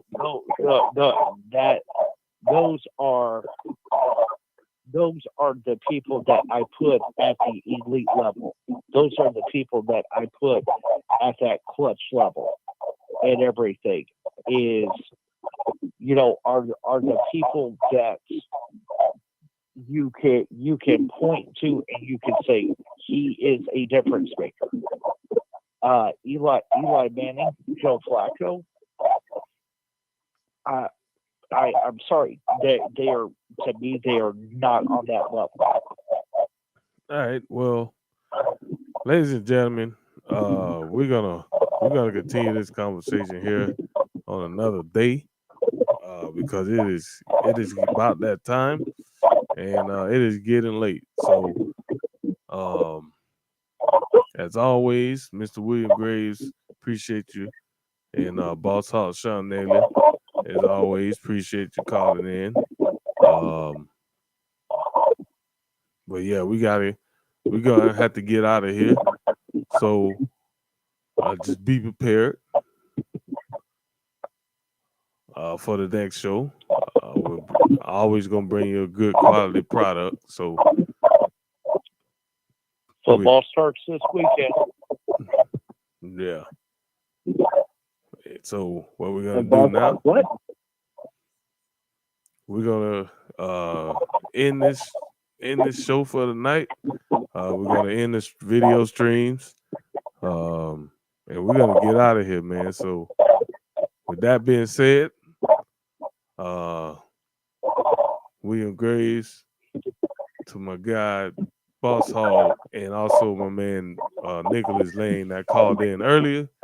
We appreciate y'all tuning in, and we will catch you guys Sunday night for the Rat Pack Sports Show, live, same time, same place. but we will not be on video on Sunday, only audio. So make sure you download those apps and check us out. With that being said, I'm out like 4 flat tires without a spare. So I will see you guys on the flip side. Peace. Peace.